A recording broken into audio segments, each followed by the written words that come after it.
Disclaimer. We are regular guys who love to talk Bone Thugs and Harmony. We do not represent Bone Thugs or any Bone affiliate.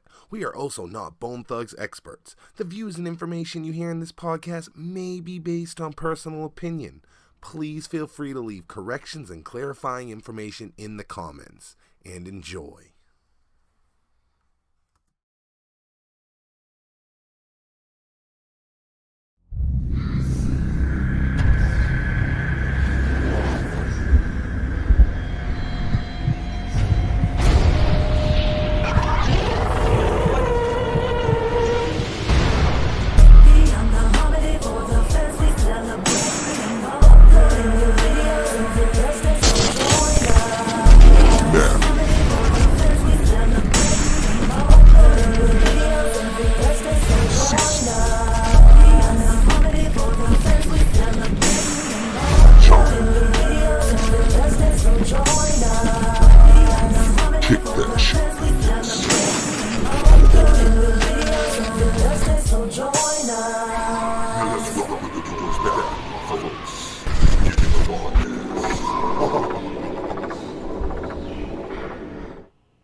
What's up, y'all? It's Cecil West, Beyond the Harmony, beyondtheharmony.com, back again with the one and only...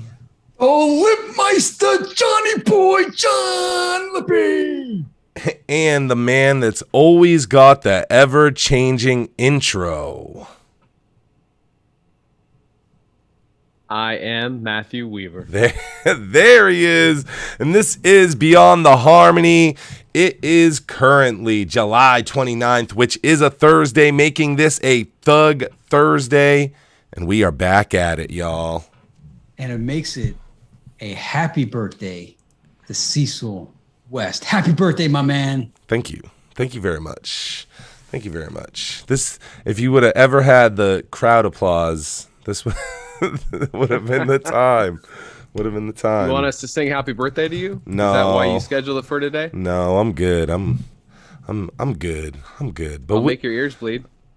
But I'm enjoying my birthday. I'm glad that Thug Thursday landed today. It's a lot of fun. It's a nice way to cap off the birthday celebration. I want to thank everybody that's been on my Facebook and showing me love. I'm pretty sure during my pre-roll, when we were running all our stuff, the intro and all that, my mic was unmuted so they could hear all my cues. Running intro, running trailer, etc., etc. But that's cool. You know it's live. Anything can happen on a live. But here we are, y'all. Here we are. We're set up tonight. Rocky Rock, Harmony House, the current era of Mo Thugs records. And I got to tell you, I'm excited. I know I say that every week, but I'm excited in a different way this time because, you know, it's like we have spent a lot of time focused on, past artists, affiliates, rather it's Mo Thug or, The Life or whatever it may be. We've dipped a little bit into the current era with Blaze, the Harmony God, but nobody current really from Harmony House, Mo Thug. We had Smokey come on, during the live, but that was very short. So this is going to be the first one that's like, this is going to be the first one from this era. Harmony House, and this one has been on our radar since season 1. So it's not like we've been ducking, forgetting about the Harmony House and Rocky Rock. We've been trying to get this one going. So here we are finally today, July 2021. Yeah. Rocky Rock going to be in the building finally. Yeah, man. And I want to remind everybody we are streaming live on all 3 platforms. YouTube, of course, our Facebook as well, and our brand new Twitch page. You can find them all at whateverit.com/beyondtheharmony, twitch.com/beyondtheharmony, facebook.com/beyondtheharmony, and of course, youtube.com/beyondtheharmony, beyondtheharmony.com.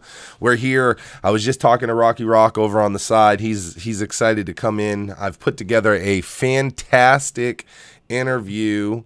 I believe both my colleagues have had an opportunity to review these questions, John, and I have put together a hell of an interview. And I think that My goal with this interview is to help bridge the gap with the fans from the old era of Mo Thugs to this new era, and so we can see the same sort of excitement and support and love to this current era of affiliates in general, because I do feel that that's what's missing. And that's not to say that they don't receive that love and that support, but I certainly at times don't feel like it's the same. And that's us dropping the ball as fans, and I'm hoping that this helps us get that connection, and and we can really get the ball moving. I know people sometimes ask about getting a new Mo Thugs compilation. And it's like, my answer is always, why the fuck would Lazy Bone want to do that when, we're not getting behind it, 150%. So let's hope that this, helps everybody connect. And I do think that that's kind of the missing link, is we want to get, more in tune and more connected and know more about artists like Rocky Rock. Yeah. Yeah, and along those lines of the new era and the Howse, just wanted to give you a quick update. We've been wondering ever since Matt told us about that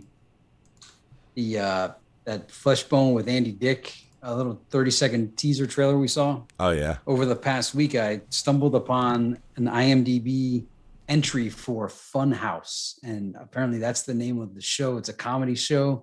It's Fleshbone and Bishop Lamont and Andy Dick and a few other comedians. And apparently they shot 7 episodes for it. There's no release date on it yet, but we've been tracking this, and we said we'd bring any information we have. So it looks like Funhouse is going to happen at some point. There's 7 episodes, and that's what I got on that new era, along the lines of the new era. Yeah, no, I think that's awesome. And when you sent me the thing showing that it was like looking to be like a full series, and not only a full series, but it's like, it's not somebody else's, it's actually Flesh's like sketch comedy. I'm like, that's fucking hilarious. By the way, I saw somebody asking in the chat, did you get Thug Queen rescheduled? I am currently in the middle of working on that. I believe we almost got a date hammered down. She was excited to, make sure she got back on. So we're just trying to work that out. And as soon as we work that out, you guys are going to know. Believe me, you guys are going to know. I'll redrop all the images. I'll redrop the trailer with a brand new date. And, you guys will know first, baby. I don't hold it back. I have a hard time holding back the secrets. Yep. Also want to give you guys some updates on some other things I found this week. So there was a movie, I forgot what year it was, but it's called Rebel Invasion, the movie, by Ms. Crazy T featuring Bone Thugs and Harmony.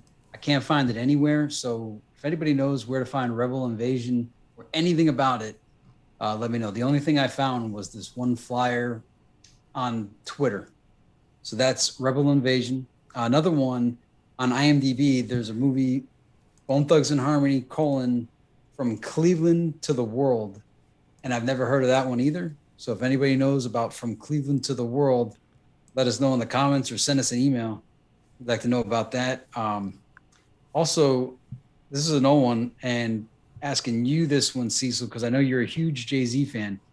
Did you ever see Jay-Z's live performance freestyle? It's a 2-verse freestyle over Thuggish Ruggish Bone instrumental when Jay-Z was in Cleveland performing. Never, ever. Did you ever hear about it? Never, ever. It's pretty awesome. And it's, Jay-Z's got the good camera crew and everything. So it's not like someone's handheld. It's pro level cameras, and Jay-Z's does 2 verses over Thuggish Ruggish Bone in some place in Cleveland.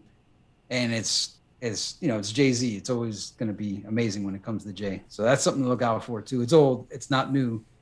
And also I did receive Tony Tone's new book, A Letter to the Hood. And I just wanted to promote Tony Tone there. Tony Tone's book. In fact, here it is right here. Tony Very Tone. Nice. Is it up? Yeah. It's up. It's clipping with your little background. Bring it back. Bring it back to your face. There you go. There you go. Shout out to Tony Tone. Tony Tone's book. If you guys want to go to his Instagram, and there's instructions there on what to do about that. And I revisited a single by Busy Bone with Burgos, and the name of the song I think is called "Run." And I put a little clip on the BT&H board for it, and it was like 140 likes on it. I think a lot of people thought it was a new song, but it's not. It's from like 5 years ago. But the best part is when Busy goes, "Oh, jigsaw, jigsaw, jigsaw, jigsaw." So check that one out. Busy Bone Run featuring Burgos. That's my news. Just looking, It's a Crazy Life says, I just dropped an album that features Crazy Bone and Lazy Bone on 3 tracks. Well, let's work together. Let's work together. Send us some info beyondtheharmony99@gmail.com, and then let's promote those tracks. We like to promote anybody that's worked with Bone. That we're nearing that 8,500 subscriber mark on YouTube. There was a time, I remember, somewhere around 30 subscribers that we were like, if we get 100 subscribers for Beyond the Harmony, it's going to be fucking incredible. Me and John were like, if we reach 100, because I think we needed 100 to monetize. And we were like, if we hit 100, we're living the life. Yeah, it was 1,000 to monetize. But yeah, we got to both and then some. And thanks to everybody. We didn't think we'd make it this far. In fact, the Bone community is a little hard to break into and be accepted. So it's been pretty cool. Not too much hate. It's been nothing but love, and love y'all. Yeah, I think, the Bone fans are tough sometimes. But, we always talk about how our fan base seems to be a little different, geared kind of different. All Bone fans are a little different. It's set up a little different, and ours seem to just be in it for a certain thing, the same thing we're in it for, and it's made for a great experience. If it didn't, we wouldn't still be here. There's no way after all these years we'd still be doing this. It'd be me, John, and Matt just talking on Voxer privately. But we're here, and we are bringing you season 4. We are on episode 39 of Thug Thursday. Getting ready. We are within 11 episodes of 50 episodes. That's if you're not counting the 3 million questions of the day or week that we've done, which also equal a substantial amount of episodes. But that when we're in season, 95% of it, if not more, is about the interviews. And tonight we interview Rocky Rock. I think that's time. Let's see if we can get Rocky on. I mean, are you guys good? Got any more build up before we bring Rocky Rock on? I mean, if Rocky's ready, let's roll. If we're still waiting, I got one more long topic to roll with, but it's not important. All right, let's save your long topic because I think we can get Rocky. Let me just check real quick, and if he doesn't pop right on, then we'll talk about it until he's ready. But I think he's probably ready. So let's see what we got. Put in there. Trio pointed out that Cleveland to the World was supposed to be a live concert DVD, and that there was a trailer. Okay, cool. Thanks for that. And it didn't come out. I mean, how many concert DVDs can they make?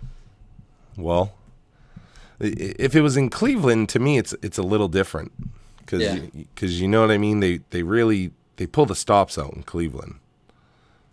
Yeah, and there's a new Flesh interview out there as well, so y'all check that out too. It's like an hour long. Like a different one than the last one we talked about. Yeah, this isn't the one that was split into 6 parts. This one's like an hour and 10 minutes long, and Flesh goes into it, man. It starts from the beginning, and gets all the way through. So it's a good one. Holy cow! We are getting all kinds of follows on Twitch right now.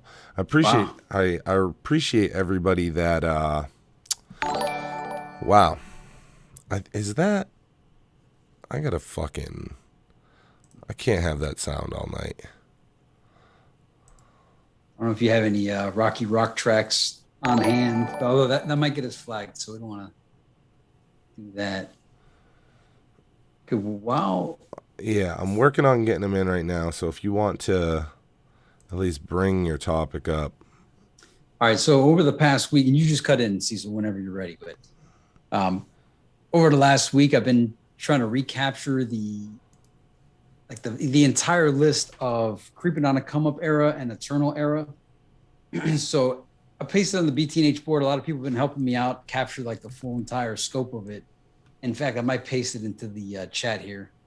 But essentially, besides the songs that are on the album from the era, we have Strictly for My Grind with Space Hog, Sleepwalkers, Ghetto Wine, The Get Together with Black Hole Watts, I Ain't No Lady with HWA, the Reebok commercial, Over the Rim, It's Murda, which was with GBM, and it's I think it's on the DJ Unique Ghetto Street Thugs album.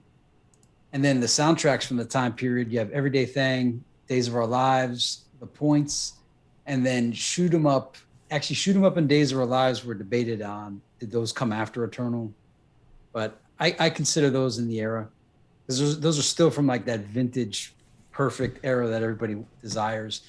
And then alternative versions, you have the Crossroads featuring Fleshbone, Down 71, the pre-release. Hey, I just want to butt in real quick and quickly shout out Ms. Tokyo over on Twitch, who just guest hosted our stream to her viewers.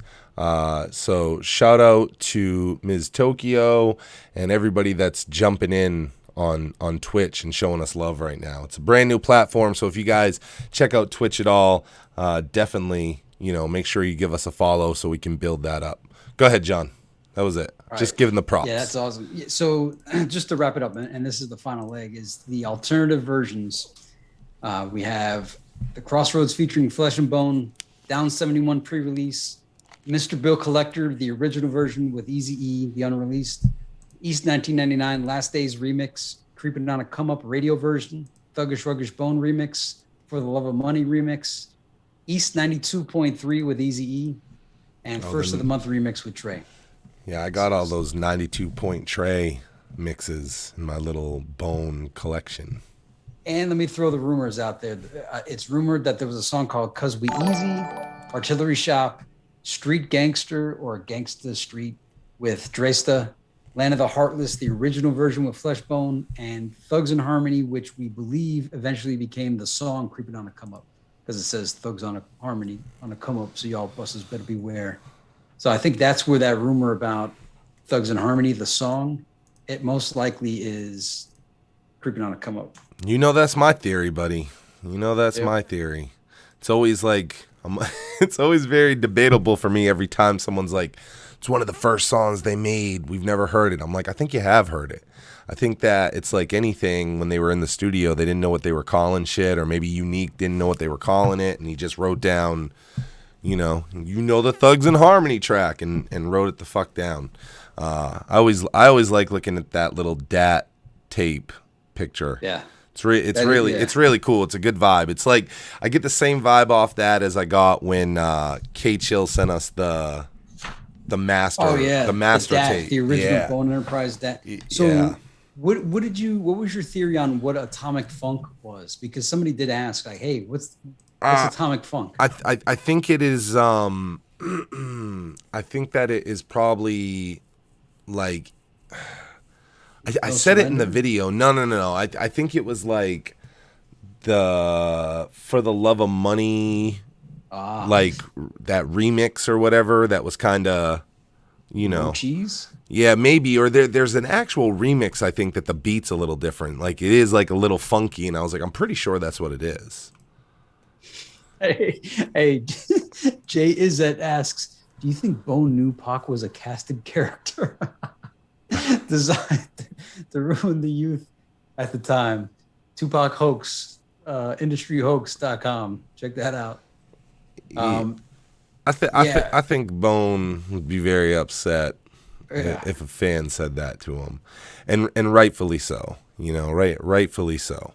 And they wanted to know about the symbolism in the album cover. We have a video for that on the channel, so check that out. Just Dakota look and the Double Syndication Glock. Sunday. Oh, yeah, It's a Dakota really and the cool Double video. Glock. Yeah. Anyone who hasn't seen that video should go watch it for sure. Yeah, it's a good one. All right, I think we got Rocky Rock loading in right now. I see him I see his name popping up. Let's see what happens. And I think we got audio. Rocky Rock, what's happening? What's the big old deal? All right, looks like your video's off, and right, hold on. we're getting a little bit of... Hold on, let me put my phone on Do Not Disturb. Okay, got you.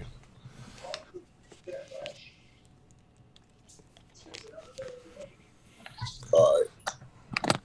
Let's get this shit popping. Let's see. All right. Okay, there we go. You're sideways, though, on me, Rocky. You're... All right, damn. You're sideways, bro. Okay, we closer. There he is. Rocky Rock, Harmony House in the building. What's up, brother? I appreciate you taking the time to jump in with us tonight.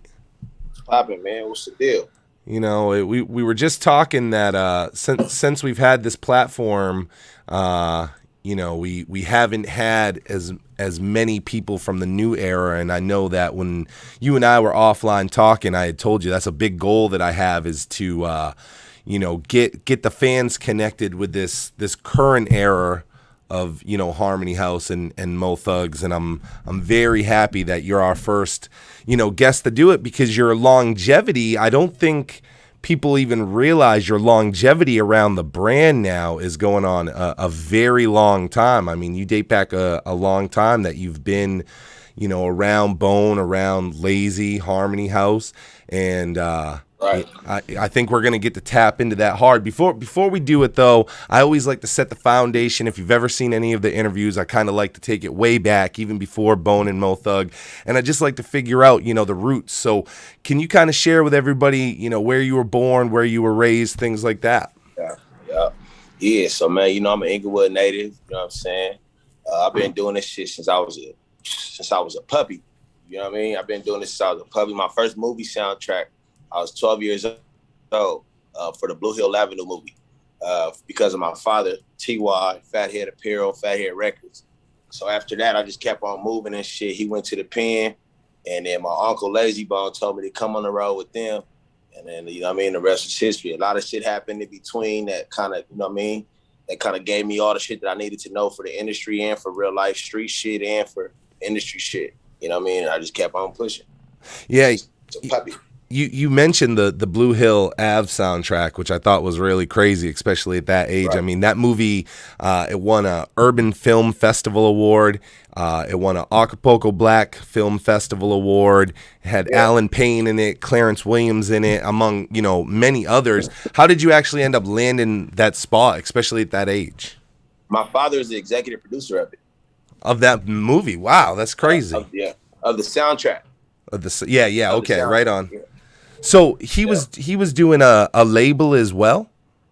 Yeah, he had a label called Fathead. Yeah, it was linked with the clothes and that. So we was with Master P. A lot of times, like growing up, it was just me, Master P, and Romeo and my pops. Because Master P and my pops, they was real close. They did a lot of business together. So with the Fathead Records, they had music, which was Envy from KP and Envy from back in the day. Shorty Swing My Way, Gonzo from the group Caution, Ice Crew group Caution. We was all on the same label.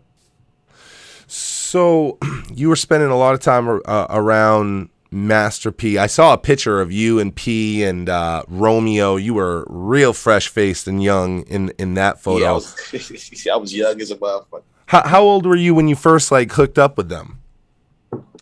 When we was like rocking hard, it was like that's when the soundtrack came out, like 12. Oh, wow. That's when I was allowed to be around shit more. I was already in the studio. My pops had his own studio, so I was already in the studio whenever I went to his house. And I was in the studio at an early age, just fucking around, trying to write my own shit, just, you know what I mean, trying to figure it out, falling asleep in the studio with artists in there rapping and shit when the Loonies was rapping. And Yug Mouth and Drew Down and used to come over and, you know what I mean, be in the studio all night. I used to kick it with them. Wow. So I was just around it like all the time. Hey, bro, real quick, I don't mean to cut, but you got to change this because y'all looking at me, but I'm looking at a skeleton. Like, nigga, I don't want to stare at no skeleton. Well, I'm like, damn, all I can see is a skeleton, but y'all can see me. That's brazen. I think that if probably John or Matt talk, you could probably see them. Hello. Oh, okay. Hi, Rocky. Can you Yeah. see me? Oh Yeah. yeah. You need to talk more because I get to see some shit like that. Yeah. If I run my shit because I'm running all the stream and everything, it just totally fucks everything up. It's all good.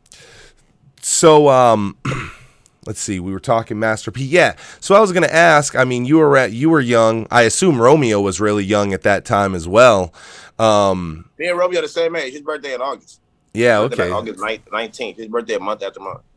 So at what point then did you kind of stop working with P and like the No Limit team? And I guess like what caused that transition? So my pops, me and my pops, we wasn't talking that much. And then he went to prison. And when he went to prison, I was just like, I went through a phase, like where it was just everything kind of just, I didn't graduate high school. So I was like, fuck it. I'm in the streets harder than anything because I didn't graduate high school. So at that time, then one of my very close friends, he got killed. And my pops went to jail. He got killed. Then my baby mama's brother, he died. Wow. All in like the same 3 months. Holy shit. So it was kind of just like, you know what I'm saying? So I just kind of went the other way. Wasn't fucking with nobody. Didn't trust nobody. And then, you know what I mean? I got back into the music industry. I actually got back into the music industry with these dudes in Temecula. They was called Cali Noise. And they wanted to build a whole brand around me. And I was like, shit, fuck it, I'm with it. You know what I'm saying? So they built a studio. They took the master bedroom of one of the houses that they had, and they made the whole master bedroom a studio. They hooked it all up and shit. And then Lazy was in Temecula at that time. And then he saw me and was like, nephew, you need to just come rock with me. He's like, I don't know what's going on with you and your pops, but you need to come and just, you know what I mean, just stick to this and stay focused and stay out the streets and stay out of trouble and all that. And ever since then, nigga, we just been rocking. About how old were you at that time? This was probably like, hey, nah, fuck all that. I ain't saying my age. I thought you almost got me. This is probably like 10 years ago though. Okay. Just say it was 10 years. That was 10 years ago. So I noticed that you called Lazy your uncle. I've seen other people say Lazy and Rocky Rock are cousins. Are you guys actually blood or marriage connected, or is that just kind of like a title due to like the respect? I heard you guys talk about it too on the Vlad interview. My uncle. Okay. So I know that you kind of rock with every member of Bone. I'm known for that. Yeah, and then I've seen that. You obviously have a real great connection with Lazy though. That's the one I see you with the most. The most songs, and even just in general, that's who I kind of see you with the most. Can you talk about what it's like having a mentor like El Burner in your corner, especially with all his experience in the industry, and you, a younger cat, trying to come up in this industry? Yeah, shit, man, it's dope. Like, you know what I'm saying? It's times where even at times where we don't agree on something, he'll make me understand like his point of view, and he'll still respect my point of view too. Cause I'm very strong-minded, you know what I'm saying? So I listen to a lot of things, but I also make sure I'm very over opinionated too sometimes, you know what I'm saying? So working with him is a cool balance, cause he not know, be like this, do like that, and try to feel like he know everything. He ain't like that. He listened to me, I listened to him, and it just, you know what I mean? Everything just built, and it worked out, for real.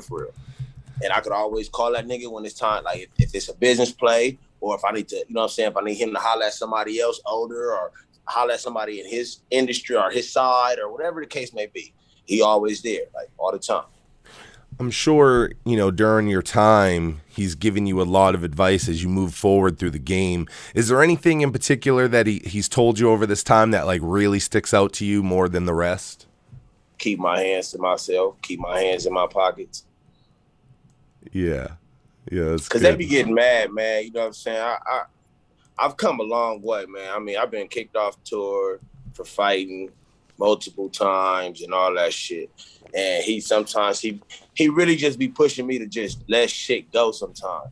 And I say that because that's the main thing that he be on my head about. So that's what sticks out the most. Everything else is just natural. I pump him up before he go on the show. He pump me up before I go on the show. We got a routine. If he about to go on stage, I get punching on him in his chest and, you know what I'm saying, waking him up. And then vice versa. When I'm about to go on stage, it's just, you know, family ties. Yeah.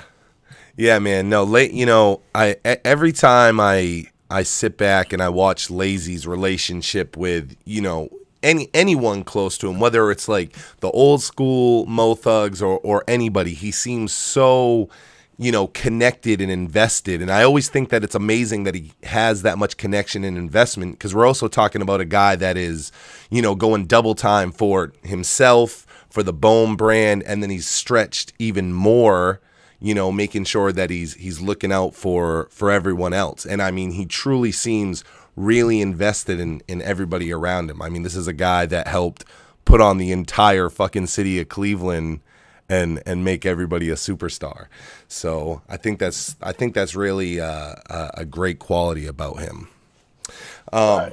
Do you remember? I know you were rocking with him for a while. Was it like immediately that you were like considered like, you know, Harmony House, or at what point was it like officially like, all right, Rocky, you're officially a Harmony House artist? So we believe that we all Mo Thug, right? We all Mo Thug. Harmony House is something that I was there when he started, like going hard for Harmony House and putting Harmony House on. So we kind of went into that together. Like nigga, he rode with me, nigga, we gonna be Harmony House. You know what I'm saying? We branched into it together. Yeah, I was going to ask kind of like the difference between Harmony House and Mo Thug. We know Mo Thug in the 90s, you know, was definitely like a record label. My perception now is kind of Harmony House is the label and Mo Thug is more the name of the entire family of affiliates, whether they're an artist or not. Is that kind of like the... Yeah, I mean, so Mo Thug, going hard for Mo Thug right now as a Mo Thug artist. There's Mo Thug, there's the outer, but then there's the Mo Thug artist. So when we go on the road, when you go in backstage and you see the list lineup, it's gonna be TL, it's gonna be FBGs, it's gonna be Mo Thug, and that's gonna be me and Sloan. You know what I'm saying? As far as that, but then of course the kids, they all Lay's kids, they Harmony House, they still Mo Thug. You know what I'm saying? Jeremy, Stevie, Stevon, Studies. You know what I'm saying? They all still Mo Thug, but they pushing Harmony House. But Mo Thug artists that's pushing Mo Thug, me and Sloan, we the only ones that's rocking. And I know Soulja Boy and them, they out there in Cleveland, they pushing they shit again. They starting to rap. Soulja Boy, I think, finna put out an album, I believe. Or somebody finna put out an album. I don't know which one putting out an album. But I think they putting out shit again. I don't know. But yeah, Mo Thug right now that's putting on is me and Sloan. Yeah, Soulja's put out a few albums. He's kind of working on his resurgence into the game. You know, in from my perspective, the fans here in this current era, they don't seem to have the same connection that, you know, they had with the original Mo Thugs lineup. And my theory's always been that those compilations, those first two compilations, really helped connect the Mo Thug family to the Bone Thugs fans. You know, do you have an opinion, or do you see it that same way as far as the connection between the fans and the current roster? And if you do, like, what do you think could help change that so we could really get like the fans pushing Mo Thug now? Honestly, bro, it depends on what they want to listen to. Like, if they want to listen to the older type of music, the same type of music, then they should still go and listen to that and be connected to that. If y'all want to hear some new shit, if y'all want to hear some up to date, but on some real shit still, I'm not talking about all that other shit. I'm talking about some real nigga music, then fuck with me. It's simple. Like, a lot of fans say they want to hear real music. That's all I put out. So if they want to hear real music, then they gonna stick to the new and they gonna stick to the original. But right now, nigga, I'm not finna go make music for nobody else. I'm making music for who I've been making music for. You know what I'm saying? So in order to connect with them, they gotta be willing to branch out to the new shit and come listen to the new shit. Yeah. It's obviously different, than what it was, but it's like all of hip hop is different. Even Right. Bone has expanded and changed their sound from then, to now. It's like it's part of For sure. progression. It's like very needed. You had mentioned, Soldier Boy. We know there's a lot of ex Mo Thugs, and I know that there's members of the team that are still around. Ken Dog, 8 Money, even the the Deacon. Are there any former Mo Thugs that aren't around that you've had any interactions with, or is it basically just the guys that are still around?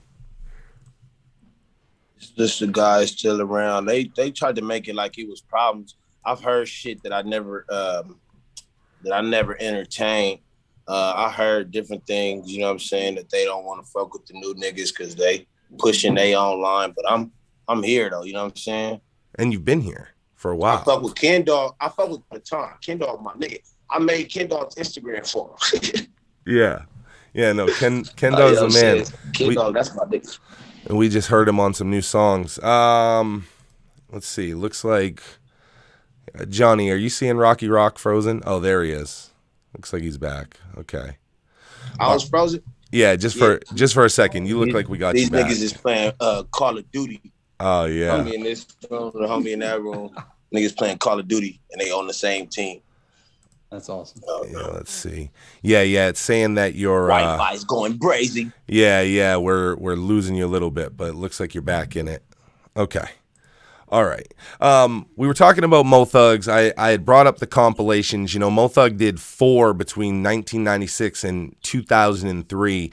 Do you think there's any chance in the future that we're going to see like a Harmony House Mo Thug compilation to continue that saga? Sure. For sure. We got a lot of shit going on right now between Mo Thug and Harmony House. It's a lot of music coming out, a lot of different shit, not even just music, but TV. It's a lot of different shit coming out. So we kind of putting it all together, making sure that the right people is involved and not the wrong people. You understand me? So that's it, man. We for sure got some shit coming out. Yeah. I got some shit coming out. Yeah. Yeah, I think that compilation would be a real key for the fans, us getting to hear all the different layers of, of the current era, together doing those joint songs. You guys are all featured on each other's projects a lot, but taking all those and kind of put them in under one thing would, really kind of bring us back. And I think that would be a good thing for Harmony House and for the fans and for Mo Thug. And even if it was bigger, we love to hear The Life and Fleshbone Global. And now, those brands seem tighter than ever to me. If you think back to old Mo Thug, you think back to Seventh Sign. So let me tell you about that. And I have to say this. That was my original. And anybody in the group would tell you this. That's why you can go look at pictures. I wear all of the TL. I have a TL chain. I got an FBG chain. Mo Thug, Harmony House. I got them all because we all still together. You know what I'm saying? When we go out on the road, we all still together. We go on stage, we all still rock out together. We all, you know what I'm saying? That's the labels and that's the, you know what I'm saying? That's the brand that we pushing, but we all still together. So I don't give a fuck about none of that. You know what I'm saying? I'm still all of that shit. I'm still TL, still FBGs, them all my niggas, and that's just what it is. I just did a show with Cray in Denver. We just did a show together. Like me and Cray be in the studio. I see Cray sometimes more than I see Lake. Cause we be in the studio all the time. You know what I'm saying? It don't make no difference. You know what I'm saying? So I'm the reason why we all rocking the way we all rocking. I used to always push it. Hey, we better together. Let's all do some shit. Let's all get on some shit. I put the songs together for us all. Like, let's all do this. Position, he always was like, yeah, rock, that's what we need to do. Loco from FBGs, that's what he was always pushing. Come on, my nigga, let's do that. Me and Kane, we be rocking with each other. You know what I'm saying? So I always push that. If we all come together, it's a way bigger outcome for us all. Yeah. No, I think that's absolutely true. We think back to, back in the day, Mo Thug and like Seventh Sign, and you didn't see a bunch of pictures with like Majesty and Soldier Boy, whereas now you see all the affiliates together. We see everybody rocking together, touring together, doing songs together. So, I think that piece of this era of, just the affiliate camps is so much fucking better than it was in the 90s. Like that unity is really there. we had talked a little bit about doing the shows, and you're a very well-traveled guy, even with the nickname Mr. Every State along the way. I know you've met a lot of superstars, entertainers, Jim Jones, Snoop Dogg, Ashanti, Lil Pump, just to name a few. Can you tell me what meeting may have been the most impactful to you during your travels and why? Well,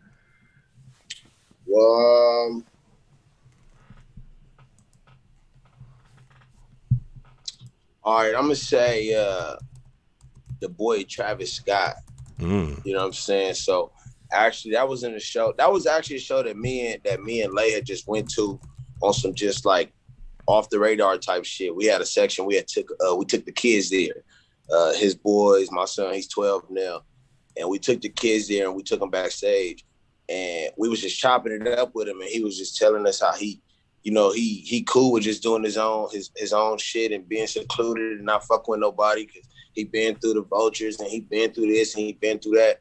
And it just made me think like, damn, he a young nigga. He still, you know what I'm saying? He doing this and I could do it too. You know what I mean? But for me personally, I don't want to be like famous.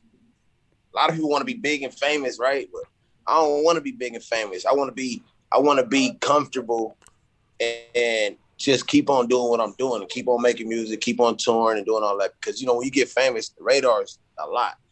I don't really want the radar on me. I'm still connected how I be connected. You know what I'm saying? So I don't really want too much radar on me like that, but I still want to produce music, do my music, and push it out. So meeting with Travis Scott, the way he talked, how humble he was, it just gave me a different outlook on everything. And I saw his show. He's a performer. The way he performs is crazy. Like his show be rocking the whole time. Hands is up, crowd is moving. He in the crowd, he out the crowd. That's my type of show. You know what I'm saying? So that changed a lot for me for sure. Yeah. Yeah, it's interesting to hear you say, you don't want to be, famous because, of course, you have a certain level of fame inside of the Bone community, which I'm sure gives you just a taste of, what like a superstar talks about. I bet a guy like Lazy can't even go into the bathroom and take a piss without a fan seeing him and talk to him. What did that for you? Like, what was it about that you were like, I'm not trying to get to that level? Was there like a particular thing about just like your privacy, or what was it that made you say, I don't want all that? Well, I'm not new to it. You know what I'm saying? So I've seen it. I've been around it my whole life. So I see what it can do to people, see how it can make people, Dizzy Wright, for example. Dizzy Wright, he live a life, you know what I'm saying? He's independent. He do his own shit, his own tours under the radar. Shouts out to Dizzy. That's my family. I like that. You know what I'm saying? I like to be able to move how he moved, like, you know what I'm saying, and still have a name. He has a name. He's not super duper famous, but he has a name and he rocking and he got his own lane. He has his own lane. That's cool. Before Bone, it's not just because of Bone, but before Bone, people knew who I am. I have the energy that motherfuckers gonna know who I am when I'm around them. You know what I'm saying? So it ain't just because of Bone. So I always had that. So being around this is just the same thing. I just have to learn how to, I had to learn how to deal with it sometimes. Like, there's been times where a motherfucker grab me by my neck, you know what I'm saying? It's years ago, like years and years ago, and they grab me by my shit and I turn around my elbow. I'm like, hold on, motherfucker. And I had to learn, hey, you can't do that. Or you can't punch a motherfucker for talking shit because they mad or they drunk at a show. You can't do that. So I had to learn that, you know what I'm saying? So that's why I say my privacy is way more important. I feel like if I got my privacy, I can, you know what I mean, tell these motherfuckers, all right, cool, that's good, and keep it like that. Keep it at that. Something about privacy and fame that's interesting is that, a platform that is used for many famous people, especially to push into their privacy, is, of course, the DJ Vlad platform. In 2016, you accompanied Lazy Bone on his Vlad interview. How did that all come together that you were going to be with him during that interview? I put it together. The Vlad interview. Yeah. Really? Yeah.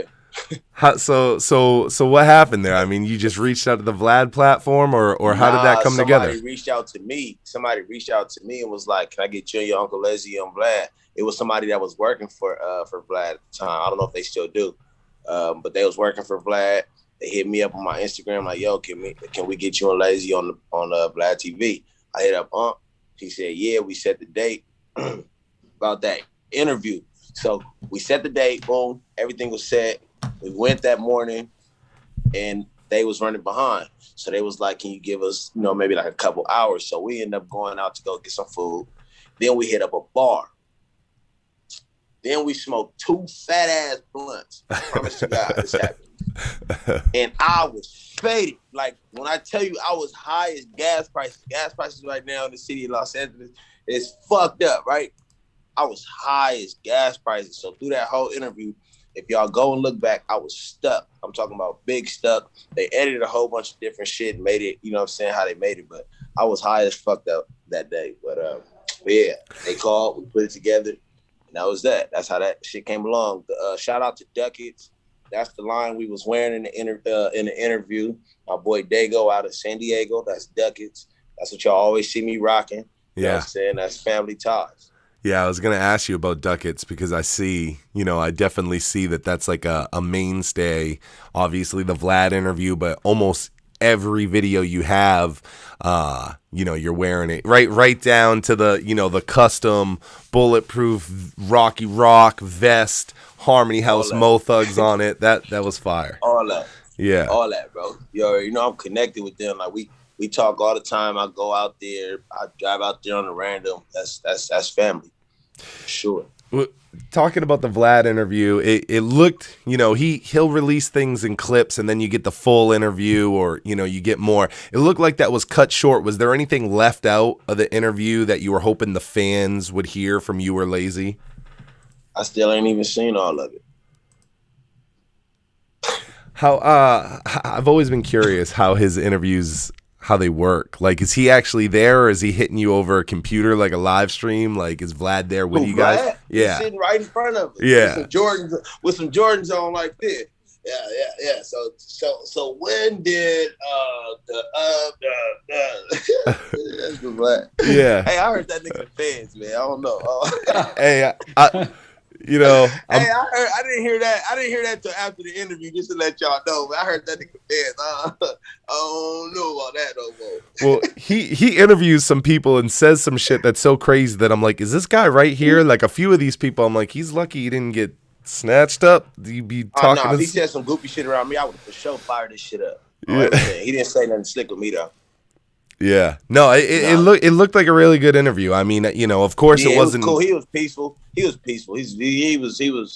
asked the right question. No, so I told him before the interview too, like, hey, you know what I'm saying? Me and Lay was like, you know what I mean? Don't ask no goofy shit. You know what I mean? Don't do that.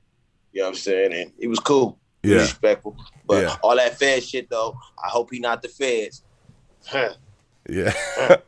Hopefully not. Hopefully you and Lazy didn't say anything during your interview that would get you caught up. No, we smart. We know what time it is. Hey, real quick, I gotta get a beer out the freezer. Do you, Rock? Do you? I want to shout out everybody I see in the chat. I see a ton of people in our chat. There's people over on Twitch. I appreciate everybody tuning in on Twitch. I see people on our Facebook, a ton of people on our YouTube. Down in the description, we've put all Rocky Rock's links. I also want to let you guys know that we have a playlist on our YouTube. If you go to playlist with a bunch of Rocky Rock videos and music, so make sure you guys check out that playlist so you can get caught up. Rock, you've done things like VladTV, world tours, features on songs with legends. These are all things that the common person would almost be overwhelmed with excitement to do, but it's something that's become very normal to you. At this stage in the game, is there anything that happens that you still get really excited or nervous about, or has this just become another day in the office? Shows turn me up. I ain't gonna lie. Like, y'all see, I'm more like when I get on stage, this shit is, I want to just do bigger and bigger like shows. Like, I love doing shows. That's it. Shout out to Lagunitas IPA. You know what I'm saying? I've been drinking this before they paid me to drink it. Just to let y'all know. Oh, I've been drinking sponsor this before they paid me to drink it. The sponsor, the IPA sponsor. It jumps me down close to the end of the interview, but I was going to ask you, and one of the fans wanted to know what's the deal with the IPA and why we see such a push of the IPA and why you may prefer an IPA over like a commercial beer. Yeah, so I was in not Denver, Portland. I was in Portland. Me and Sloan were out doing a show. The promoter did some goofy shit and put me and Sloan in a two bed, and I was pissed off. So I told them that I wasn't going upstairs until they figured out a room. So I had my bags, I had all my shit down at the bar. Excuse me. I had my bags and all my shit at the bar. And then the promoter ended up coming up to me. He gave me my key. He's like, sorry about that, whatever. So I was still down there drinking at the bar. This lady at the bar was like, have you ever had an IPA? I'm like, what the fuck is an IPA? This time I was drinking Heineken's. She gave me an IPA. And I was like, God damn, this shit is nasty as fuck. And they told me to try another IPA. I tried another IPA. That shit was bomb as shit. And I sat down at that bar and I got fucked up. And when I tell you I got fucked up, I'm talking about I got loaded. I had to hurry up, run upstairs to my room, change my clothes just to make it to the show. I was late, whatever the case, right? So then the next day I was drinking some more IPAs and I completely switched at that time. I completely switched, didn't drink Heineken's no more and went straight to IPAs. Then we had a show in Petaluma. Petaluma is where Lagunitas is from. I didn't even know that. I was already asking for Lagunitas every time that I went there. Then I found out that that's where it was from. They sent over some reps from Lagunitas and they brought me cases and cases of it. And then they gave me the number, we connected, and then we did the woo paperwork, and Lagunitas started sending me cases and boxes and all of that, and holders and all of that shit. They stopped paying me because of the COVID and all that. And then they recently saw that I was back on the move, and we back just like that. IPA Lagunitas for you bitches. Yeah, just get me. So we could say that that's Rocky Rock's favorite IPA then. Yeah, you understand me? Yeah. Shout out the sponsor. If you send me a link, if you send me a link to them, we'll put it in the description as well, so everybody can check that out. Yeah, I got to get a screenshot of that. You know what I'm saying? Yeah, yeah, we'll get. You double did. We'll get them. We'll get them. So. This one, we've talked about a lot of different things, and I know that you had said, hey, on my way up, I was a fighter. I've had to, been told a few times, like, hey, there's a difference between where you were and being an entertainer. So one thing that comes to mind that I think about is during that Bone versus Migos time frame, where there was obviously a lot of tension between the two camps, and social media really allowed that to grow even larger than probably it would have like back in the 90s. Was there ever a time frame where it felt like this was going to move beyond music, and what effects did that tension have on the team?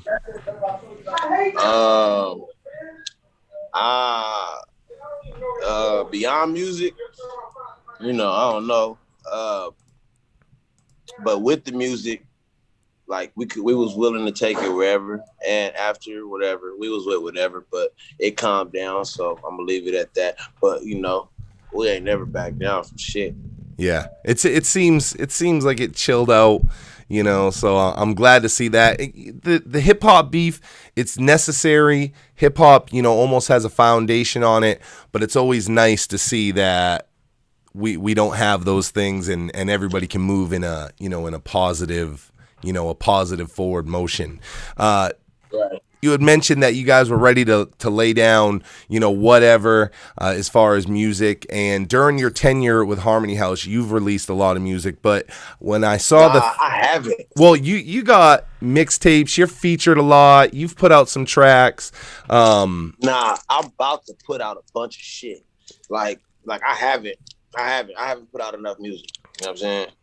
I haven't put out enough music, but I'm about to. But go ahead. I didn't mean to cut you off. No, you're good. You're good. You can cut me off and go wherever you want, whenever you want to. I'm about to put some shit out, man.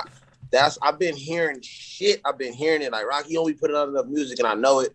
Craig tells me the same thing. Put that shit out. Put that shit out. I be just over critiquing myself, and I'm about to put it all out. I'm gonna put it out. If they don't like it, fuck it. But everybody that hear my shit be like, man, put this shit out. Why shit out now? I be like, man, I know, I'm fucking up. But y'all finna get some shit though. I got a video shoot coming up beginning of August. That shit finna go up for a song I got featuring Danny Dyrich, produced by Nutty P. You know what I'm saying? That shit finna come out called Down. Westside finna come out. The producer, he fucked up on something, but he got it right. We finna drop that. You know, speaking of the videos, a video as I've watched your releases over time, you know, that I felt was a real kind of turning point for the Rocky Rock brand was the Things Are Gonna Get Better video. Did you feel like that song and video was like the start of a new chapter for you as an artist? Yeah. I let go of everything, and I let my guard down on that shit, and I was just like, you know what I'm saying? Let me just be me. You know what I'm saying? There was nothing else. There was so the thing about that song, right? We recorded that song. Hey, Pat, let me get some of that OG.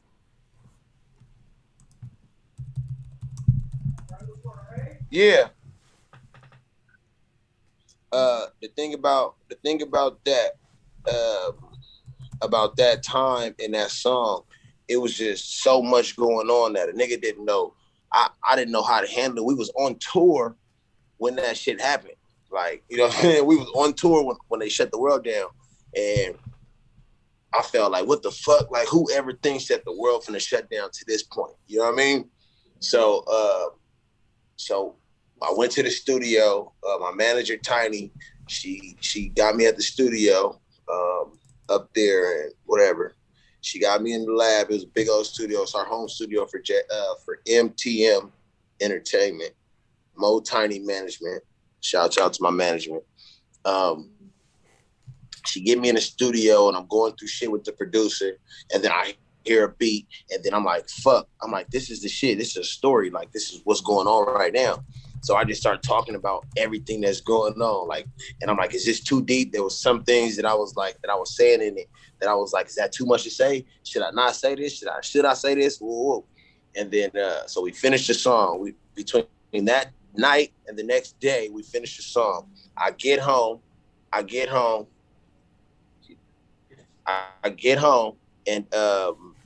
I call up the producer. I'm like, yo, that's a big song. Let's put that shit out. So we put a video. We finished the video and the song with it mixed and mastered, with the video completed in 1 week. Wow. In 7 days, everything was finished. Song, video, master mix, everything. And we put the song out because it was right now. You know what I'm saying? I was pushing. Management, they kind of wanted me to wait a little bit. They said I was moving too fast, and that was something that we discussed. And they said, maybe you should wait a little bit and see if things might change. And I was like, fuck that, right now. And they said, all right, fuck it. You want to do right now? Let's go right now. And that's why I put the song out right then, how it was. You see, the streets was empty. It's the most emptiest I've ever seen LA County ever in my life. So it was crazy. Like, it was wild. Yeah, no, it's a real impactful video, you know, and like you said, at a time that hopefully will never be emulated again, to be able to get, you know, footage like that. And just, you know, the era, it's kind of like it's a timepiece, you know, because it's something that somebody could view 10 years from now, 20 years from now, and kind of just get a little piece of what we went through at that time. And it really was a turning point for you, not just in the views, which, I mean, it got a substantial amount of views just on YouTube, never mind the streams, you know, in comparison to your other music. And since I know, I was wondering about that. I'm like, damn, blood, I'm like, why y'all ain't turning my shit up? Like, that song went up. Yeah. And I dropped the other little shit, and I'm like, damn, like, y'all better turn my shit up. I'll beat y'all. No, Yeah, I was going to talk about, Stepdad, because that's a recent release with a video on your YouTube, obviously, a tribute to your stepdad, Andre Ellis. And in my opinion, this may be one of your best releases. What was it like for you to bring that level of vulnerability to a song and then to, turn it into a video? I was nervous. I was,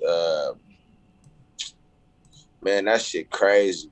That shit just, I didn't think I would even drop it. When I wrote the song, I was out to eat, and then I got a little buzzed. I was in my feelings. I was in tears, and I started writing. I started writing when I got home. I was in tears while I was writing, and as I was writing, I started memorizing what I was writing, because it was like I was really talking just how I felt. And I got so long into the song before I just stopped. You know what I'm saying? I kept listening to that same beat. And then the next day, I think I called Eugene. No, I called Cray. And Cray told me that he had a studio session. He said he wasn't going to be there that long. He told me to come up there and just finish the time out.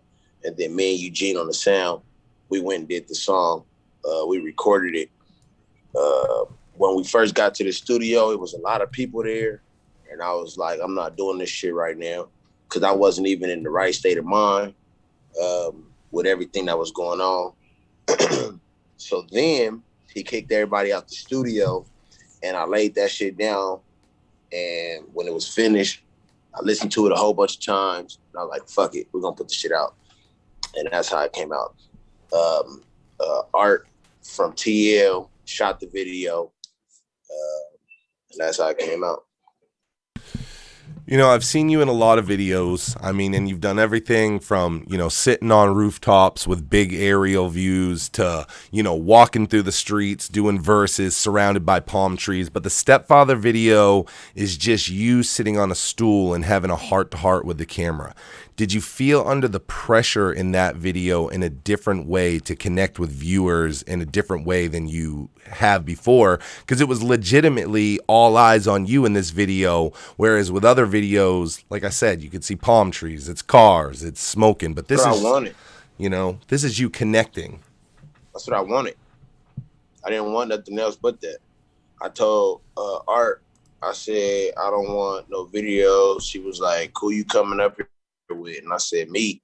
I'm coming up there with me, because there ain't no video that I need nobody else in. I don't need no extras. I don't need nothing. I just need to just get this shit off and say it.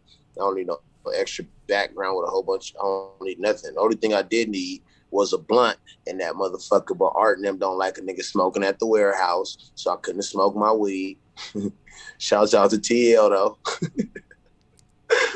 Yeah, I think that's I think that's my favorite video and song, thus far of what you have, just because it's a completely different side of you.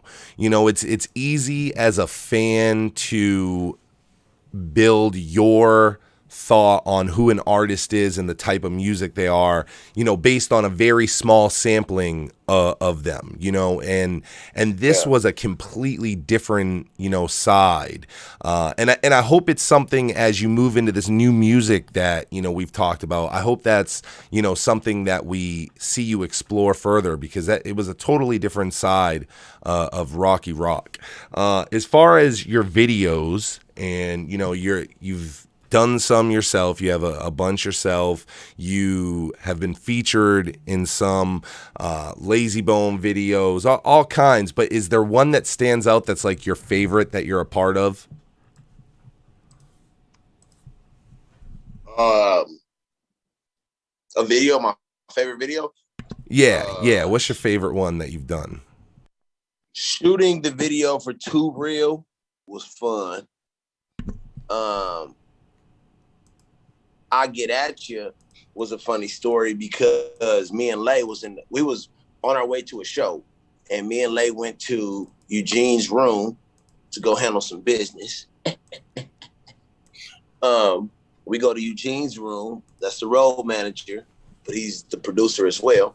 So we go to his room and we handle the business. And then he's playing a beat. He has the mic. Me and Lay start writing. We rap him. We rap. We do. I Get At You in a hotel room first, and then we like, oh shit, this motherfucker hard. After the show, we come back, we finish it, and then we go to Eugene's studio when we get back off tour, and we finish and we redo the whole song same way, but you know what I'm saying, we clean it up, and then we put that motherfucker out. That was fun because the whole process of that was fun. And then on top of that, we shot the video on tour with a whole bunch of people there. You know what I'm saying? We did it at a show.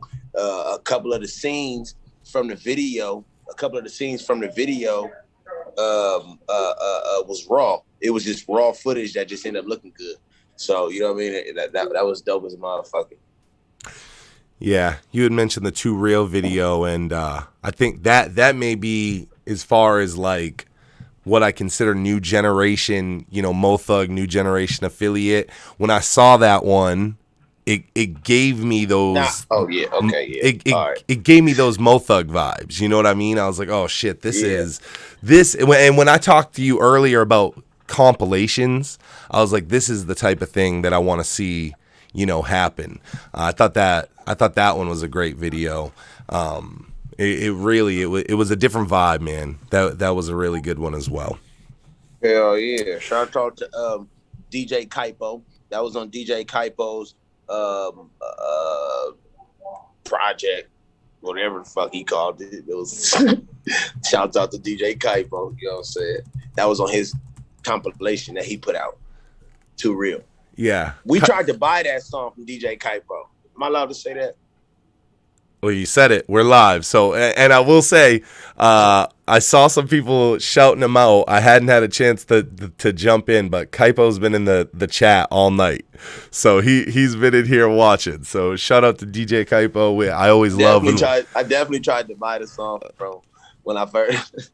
Yeah. I was like, yo, can we just get the song so I can put it on my album? And then I just make it mine with me. Anyway, but yeah. Hey, the song bangs, the video, I think it's that moment where you're all together and I see you throw up that Mo Thug fist and everybody does it. I was like, damn, that's the fucking moment right there. So we were talking, you said, hey, I haven't released enough music, and before we even got you on here, when you and I were setting this up, you said, hey, I'm getting ready to really go in. Is it an album? Are you just going to drop a bunch of, you know, singles, or are we going to get that Rocky Rock, like Harmony House debut album official? The official EP is coming out. Like, it's in the works. I want to put a date to it, but they told me do not put a date to it on here yet, because we're going to actually make a run and we're going to make it all official. But that motherfucker is 92% finished, like that, period. Kaipo's laughing in the chat right now. I'm sure he is. I'm sure he is. Do you have a name for the EP yet, or is that under wraps as well? Nope. I have a name. Everything gonna be released, and I promise I'm gonna give you the exclusive too. You got it. You know I'll take good care of you over here, man. Whatever you need, I got you. One thing I always make note of is, and we talked about it, you're featured on a lot of Bone projects. You were just on Crazy Bones, Leaves of Legends. I mean, you know, you got a lot of Bone features. You have a ton. Smoking good weed. Hey, shout out to Leaves of Legends, man. Smoking good weed. Y'all love this song. The video is coming too. Oops, I wasn't supposed to say it. A video's coming. Y'all heard it here first. We shooting a video for that motherfucker. Yep. So with all the features that you have, one thing I make note of is Rocky Rock and Lazy Bone are featured a lot together. And we've seen Bone Brother projects that are just duos, things like that. Is there any chance of a Lazy Bone Rocky Rock project? Not no time soon. Okay. I'm not. Me and Lay got a lot of songs together, like, you know what I'm saying? And I just want to do something different. I don't want to do what everybody else has done already. Yeah. That makes sense. Trying to make your own trying to make your own lane, push through. And yeah, shout out to the people who have done it, the Bone Brother, all that. I'm not doing that. I'm Rocky. You're signed to a label who is owned by 1/5 of a group that sold over 50 million records worldwide. Does that ever create extra pressure for you as an artist while you're making this music, while you're in the studio, to really show and prove? It's not like you're some indie guy by yourself making music. I mean, you have a huge foundation around you. Yeah. Nah, man. If it is pressure, I don't buckle under it. So yeah, I wouldn't even consider it pressure. I just, I live up to the name. You know what I'm saying? I live up to it. I do me. I don't try to be nobody else. And, that's just how I go. I don't feel no pressure. I don't really feel pressure. I have a song coming out on the project. It's called No Pressure. So, no pressure. Yeah. Man, I got so much music coming out, man. Like, I swear to God, like, I wish I could drop it right now, but I'm going to do it the right way so it gets the right attention. Do it the right way. Yeah. Man. You want to make sure on your debut it hits. I don't feel no pressure. I just hold the name high, you know what I'm saying? And I push it. A lot of times my boys, my homies, my close homies, like Young from Cali Swag District and Smooth, both of them, they just be like, bro, you realize those is legends. And I'm like, yeah, like, man, like, your family is legends, nigga, and you don't understand it. I'll be like, I do understand it, but nigga, like, what I'm supposed to do? I ain't supposed to do nothing but keep on, you know what I'm saying? Keep on pushing the line, like. Yeah. And like you said, it's been something that you've been surrounded by at a very young age. Did that change you? Do you think that made things different for you being 12 years old? You're introduced in the industry, and it's pretty much been that for you, since. I had talked about, are there things that get you excited, things like that? Even your friends saying, hey, you're surrounded by fucking legends. Did that really change everything for you and your growth as a man, like kind of being pushed into the deep end? Shit. Yeah, man. Like my dad is wild. Like, my dad is a wild man. You know what I'm saying? Like, that nigga, if I was to ever act as a kid, right? If I was to ever, I grew up I didn't give a fuck about celebrities, right? So if I was to be like, oh shit, that's so-and-so, my dad, what the fuck that mean? I'd be like, nothing. You know what I'm saying? Like, you know what I mean? That nigga was tripping. So I grew up not giving a fuck. Like, I could be around anybody and be like, in the way I am now, like now who I am, I could be around a nigga and I won't say what's up. Unless that nigga say what's up. I don't give a fuck who it is. Like, you know what I'm saying? Sometimes, you know what I mean? Sometimes I'll be like, oh, okay, he over here. Let me stay over here because nigga, I ain't trying to be all in that nigga face. You know what I'm saying? So I don't give a fuck. I respect them. I respect all the OGs. I respect the new people, the OGs, from, you know what I'm saying? From the Lil Pumps to the Ice Teas. Yeah. You know what I'm saying? I respect all of them, but I don't give a fuck. I see the fans in the chat are talking about your music right now. One question Mike C had was, do you remember the song you opened your Denver show with? Look, he's trying hard. He's like, I don't know. We do a lot of shows. No, I just did Denver last. Oh, It's Crazy Life says he opened the Denver show with the song Too Real. So maybe that's it. Brandy Wine says he's got a country song as well. He said that on Instagram too. Shit, crazy. Nah, it's a song. It's not my country song. It's a song by Jason Michael Carroll called "A List of Lies." I know it by heart. You know what I'm saying? And when I be faded, I be talking about that song and I be singing that motherfucker like, my little girl met a new friend just the other day. The vibe in this chat has been great tonight. You mentioned Brandy, but there's been a ton of people watching and talking in here, and I've seen a lot of love for you. There's been times that I've seen misunderstandings between you and fans, though. Can you talk about the effect that may have had on your willingness to have such a personal connection with them, if it's had any effect at all? It did until we had a meeting. Me and the group had a meeting. And they was like, Rock, Don't let that shit, you know what I'm saying, let it go. Because, all right, well, Lady told me don't talk about it, but I'm gonna say this. When I was trying to help people in situations, other things that wasn't being offered, I tried to offer it. And it's a communication line between Bone, management, and the artist, and didn't work out. And I'm not no punk or no buster. So if it don't work out, it don't work out.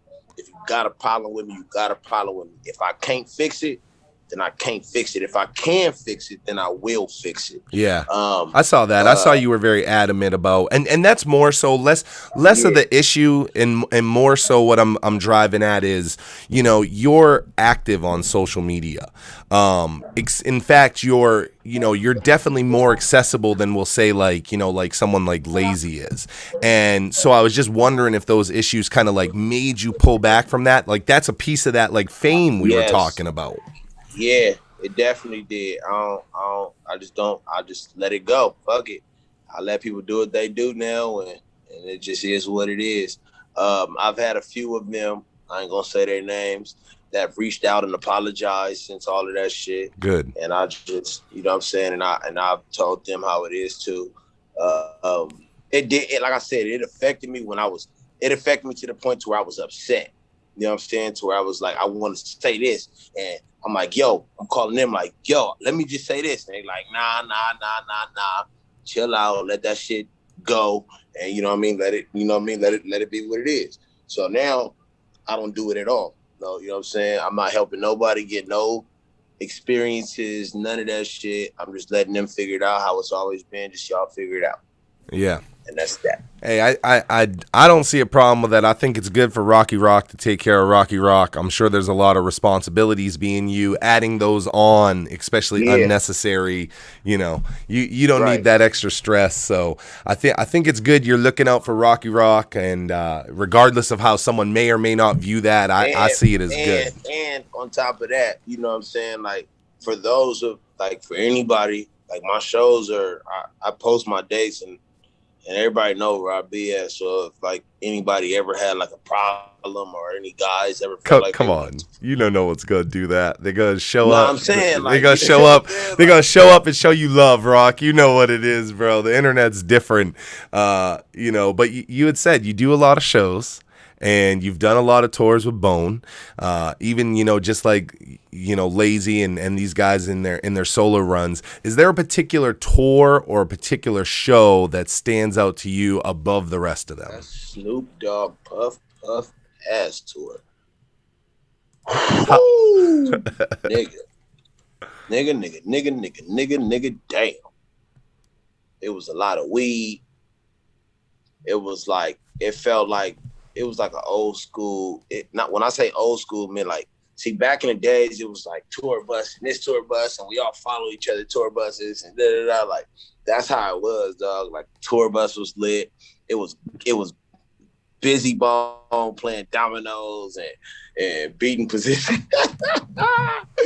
Busy Bone beat position in dominoes and was talking shit while he did it. Position had an off night that night.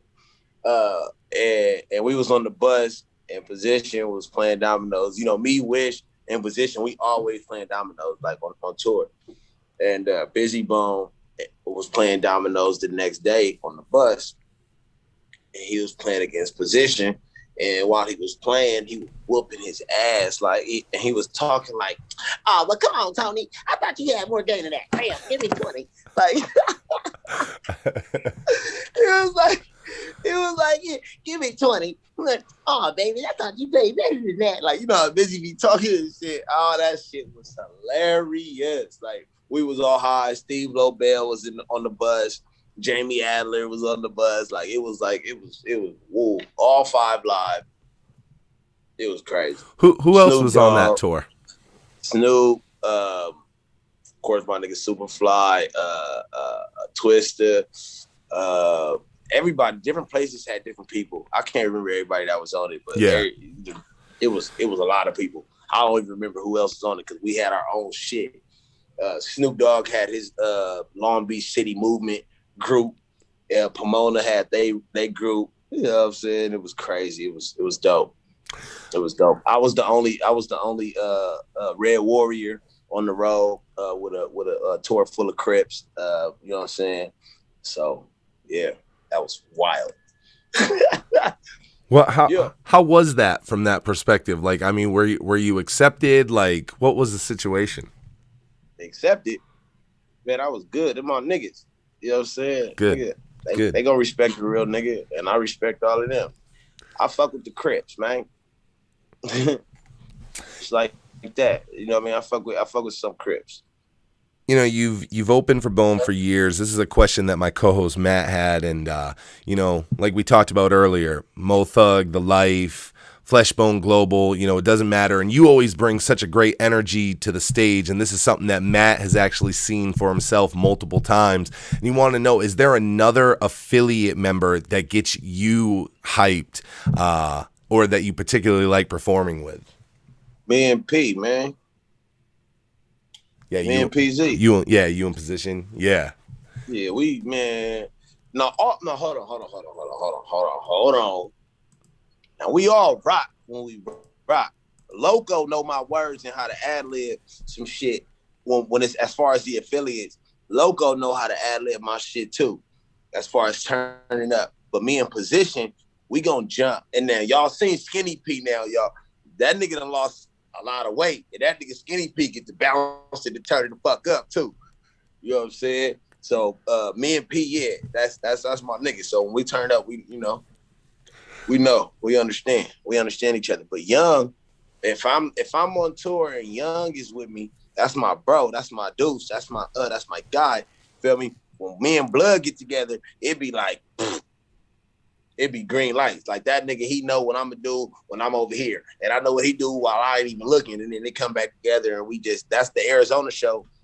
That's who was with me at the Arizona show that I posted on my Instagram. But Skinny P as far as the affiliates. That's my nigga. Shouts out to my nigga Position.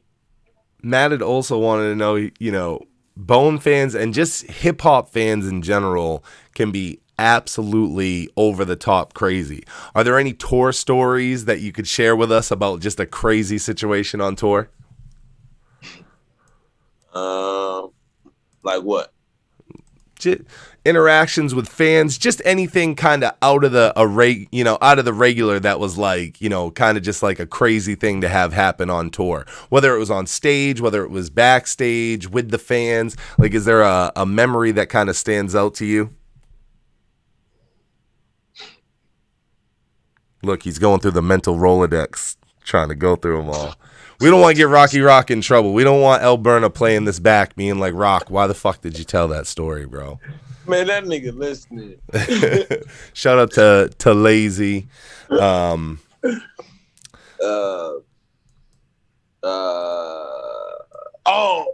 can't. Okay. Hey, we'll come back to it. I'll let you think it in the back of your mind. You know, it's obvious that any artist. Wait. Oh. Say it again. What was the best tour? Or you said craziest? Nah, just like a maybe like a, you know, because we know from being just like interviewers for the Bone community that there's some fans that are fucking past hype, kind of crazy. And we were just wondering if there were any tour stories about interactions with fans or even backstage that are like, this stands out. Crowd surfing, you know. Oh, I done crowd surfed before. You have? Yeah, but then I stopped. Motherfucker grabbed my booty. I was like, man, what the fuck? I stood up. Like, man, y'all gotta be fucked up. And I don't do that shit no more. And then, yeah, I used to get in the crowd every time. I used to always get to the crowd. Even if I didn't crowd surf, I used to always go to the front and fuck with the fans and all that shit. And they start grabbing again. Oh, hey, look on. Hey, yo. Like, you know what I'm saying? But yeah, for sure, though. But other than that, like fan shit, like it's Bone. It's Bone. I done seen some crazy fans, like swear. But whenever they crazy like that, I don't be around that shit. So I get ghosts. Like, I'm cool. You know what I'm saying? I'm good off that. Do you think of yourself as more of a social guy in that aspect, or more like reclusive? Dog, I'm social. I'll be going into the crowd after shows before COVID. I go into the crowd after every show. Like right after the show, I jump in the crowd, shake hands, hug, pictures, do all of that shit. Then I go to the merch booth and I go stand over there, take pictures, do it, all of that. I'm very, I'm open to do all that. I just don't like no goofy shit. Like anybody that come up to me on some, hey, what's up, Rocky? Hey, what's good, man? Pictures, ha ha ha. I like to interact with everybody and all that, but just don't come up to me with no goofy shit. If you want some goofy shit, I'm gonna be like, bro, get the fuck away from me. I don't be walking around. Security be like, Rocky, I'm gonna come with you. I be like, nah, I'm cool, bro. I'm good. Like any security guard from any venue that's listening to tell you that's how I am, bro. Like I don't ask for you to walk me here, you to walk me through. They be like, oh, we gotta go through your chair. Oh, we gotta walk through them. Rocky's going through the crowd. Like, man, chill, bro. I'm good. I'm gonna walk through that motherfucker. Cause I know how to just be like, oh, yo, what's up? When you do some goofy shit, I'm gonna get the fuck away from me and keep on going. Do you have that experience with up and coming artists where they try to pull you aside and rap verses to you in hopes that you can? I tell them hit me up on my social media or something.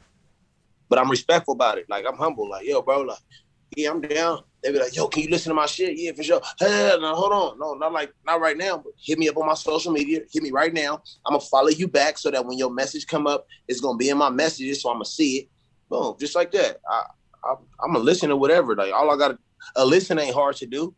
For me to listen to somebody else's music, that's easy as fuck. I could do that.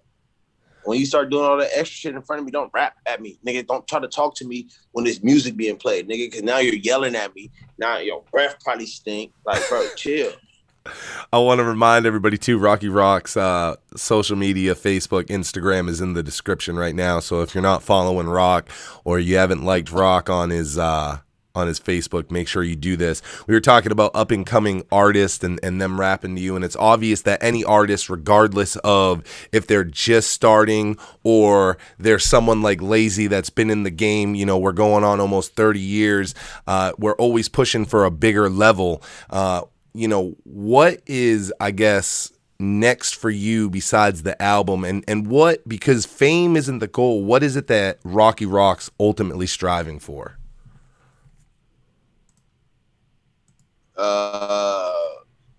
The money. No.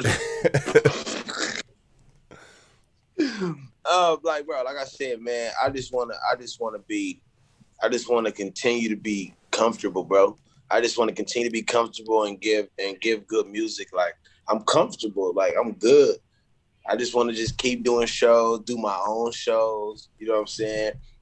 Drop this music. When this new music drop, it's gonna give people the light of what I'm on, what I'm doing, and then I'm gonna give them something else because I got shit just loaded up, different features with different artists. I'm just ready to just keep on doing shit, making money, providing for my family, keeping it pushing, dog.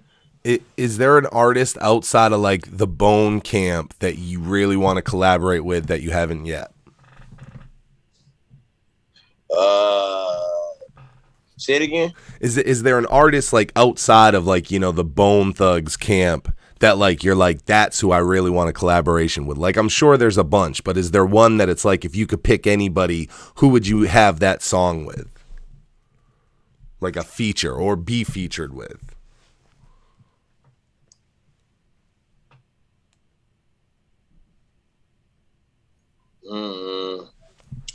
Chris Brown.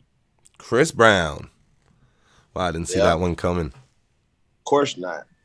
You never see it coming. What's one thing that the fans should know about you that they may not know at this point?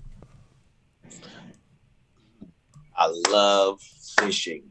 Yeah, we were going to talk about that. We were going to talk about that. I see that it's like your big, when you're not touring, you're not doing that. I see that like your kind of place to escape is fishing. And I was wondering what got you into that and how long you've been doing it. Bro, hey, no cap, my legs start shaking when we start talking about fishing. Like, hey, yo, for real, I love fucking fishing. Beaver, hey, Beaver, you already know, my nigga. Shout out to my nigga Beaver, low. That nigga be fishing too. Yeah, man, that's just my I kayak fish. Like, you know what I'm saying? I be fishing with my nigga Big O. And we be going out fishing, man. I kayak fish. I go out of somewhere. And yeah, we just be going out fishing on the kayaks out of different places, man. When did you start doing it? Halibut. I've been fishing my whole life, but really, my stepdad, the one that got me into fishing, with my relative Tony and Kevin. We used to go fishing in the river back in the day. And then I got older and I started doing it on my own with the homies and shit, that fish. Then my nigga Big O, he got me into the ocean fishing. See, I used to only fish in the rivers and shit. My nigga Big O, he got me into fishing in the ocean. Next thing you know, I bought a kayak. And now nigga just be in the ocean with a kayak and 2 fishing poles. You know what I'm saying? Yeah, you already know. Them catfish that I be catching, you know what I mean? Hello. If y'all don't know about some catfish that I be catching, go ahead and look at my Instagram page. They tell you I catch them big old monsters. Yeah, hello? I've seen it. Huge fucking scary catfish in Rocky Rock sands. These motherfuckers are monsters. So yeah, I want to go. So I've never been noodling, right? I won't do it still, but I want to go somewhere and watch some motherfuckers do that shit in real life. Because I ain't doing it. I ain't sticking my hand or my foot in no hole. I gotta ask, being so close to the Bone Camp, you're obviously a fan regardless of your affiliation with them. And I gotta know, out of all of them, out of all the projects, what is your favorite Bone album of all? On the spot. He's like, Lazy's listening, you put me on the spot. Nah, I mean, the original, East 1999, like, that's the original. Like, just celebrated that anniversary. Yeah, like, and then when you go on the tour of it and you hear that shit live, like, it's nothing comparable. Like, yeah, no, that, I mean, and hey, you're obviously in good company there, right? I would say that a lot of fans, most fans are gonna say it's E1999 Eternal. I think that's John's favorite. Mine's The Art of War. 24 years ago today, The Art of War was released. So back-to-back anniversaries for Bone. You did this on purpose. You set this shit up. I see what you did. You a cool motherfucker, boy. You gonna set it up. All right, okay. I'm good at what I do. Good at what you do. Thank you, sir. Thank you, sir. What you do. So even though you gonna have to change your goddamn your avatar. You gotta change your view. Change your view from speaker view to the gallery. It's up in your top right corner, and you'll see the boys. They're hanging out. Why the fuck you didn't say that? Yeah, you can see the boys. This nigga tripping, man. Bro, you. And you know, for you had mentioned your son. You're a father. You got a son. You got a daughter. What's it been like being Mr. Every State and balancing being a father as well?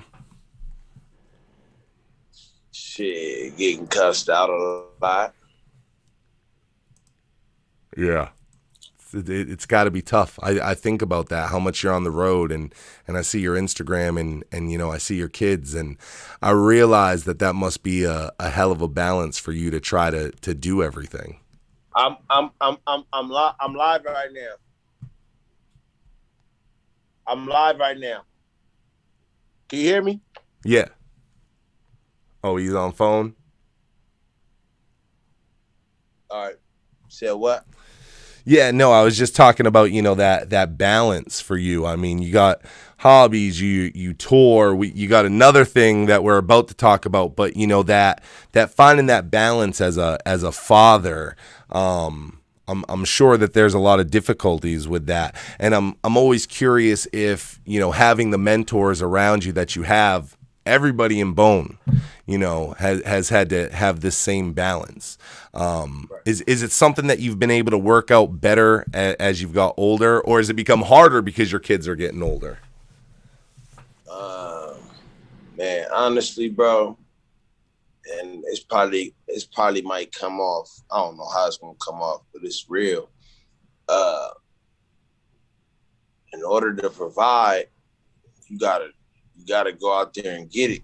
Yeah. You know what I'm saying? Like, when I'm with my kids, I'm with my kids. You know what I'm saying? They We gonna whatever we want to do. It is what it is. But when I'm on the road, and I'm connected with the kids. You know what I'm saying? He 12 years old. He got his own iPhone and he got video games. So between that, man, that's that. And I got a 2-year-old. I connect with her.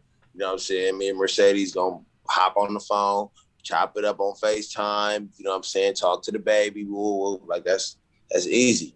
So other than that, like, you know. Here's a question I got that's way off base from anything we've talked about, but I think you're going to have a big opinion on it. Can you talk about the effect that the loss of Kobe Bryant had on California? It was a loss that was felt literally worldwide, but so many people from California were hit differently with that. In fact, you pay tribute to Kobe, in your video. So I was wondering about just that impact on the whole culture. I cried like a baby. Yeah. Like, we was on tour. We was in Reno, actually. We was in Reno. My phone had died. I didn't have no charger. That morning I woke up. I went downstairs, and there was people crying in the elevator. I don't know what the fuck they was crying for. Didn't care. I got to lobby call meetup area, and I got there, and they was like, "Rock, you good?" And I was like, "Nigga, yeah, I'm good. What the fuck? Come on, let's go." I was hungover. And then next thing you know, it was like, "Dog, what you mean? Like, you heard about Kobe, right?" "What you mean?" They said Kobe died. And then I was like, God damn, nigga. I asked you to use the homie phone to look at it. Boom. I charged my phone up. I started looking up shit. And I was like, what, nigga? I started looking around, looking at TVs at the casino, everything. He's talking about it. It's like, then I'm looking at everybody's face. That shit fucking broke me down. I was like, that was like, that was crazy to me, right? And then really, I was still cool. My mind was crazy, right? I was tripping. But then my mom called me. You know, I was cool until my mom called me. My mom called me. As soon as I heard her voice, she was like, "You good?" She was like, "I know it's Kobe. Are you okay? How are you?" Oh, mama! I started like crying like a motherfucker. Yeah, man, that shit broke me down, dog. Cause then he had his daughter with him. You know what I'm saying? I just had my daughter. It was like, oh hell no! Like your daughter, like with your daughter, that shit broke me down on everything. Yeah. What you drinking? What you drinking? What that man drinking? Oh, what? Nothing good. It's just Coke Zero. I can't compete with your IPA. Coke Zero? Nothing good, he says. Bro, I gotta watch the figure, man. Oh my gosh. Coke Zero. Well, anything zero, man, is out. Well, I got a limited edition bottle of Yamato Japanese whiskey, so that's what I rock. Hey, have you ever? Oh no, never mind. I can't remember the name. Oh my God! In Kentucky, this guy gave me a bottle one day on tour, on a Puff Puff Fast tour. He gave me this bottle one day. Oh, fuck! It was a whiskey. It was like aged 25 years with a leather case. That's that shit that doesn't come from the top shelf. It comes from behind lock and key. Oh my God! But anyways, yeah, I can't remember the name. We had talked about a trip to Hawaii, and it's literally what you said sprung you getting that social media, was that this trip to Hawaii made you get an Instagram account. It's an amazing experience. It's one I've taken. I spent a week in Maui, and I was just wondering what it was about Hawaii that, with everything you've seen, was so impactful that you were like, I need to bring this to social media. All right. So, this is like, Lay tells me, "Yo, Rock, come on." This is when they doing the game celebration remix. Yeah. And the next day, we flying out to Hawaii.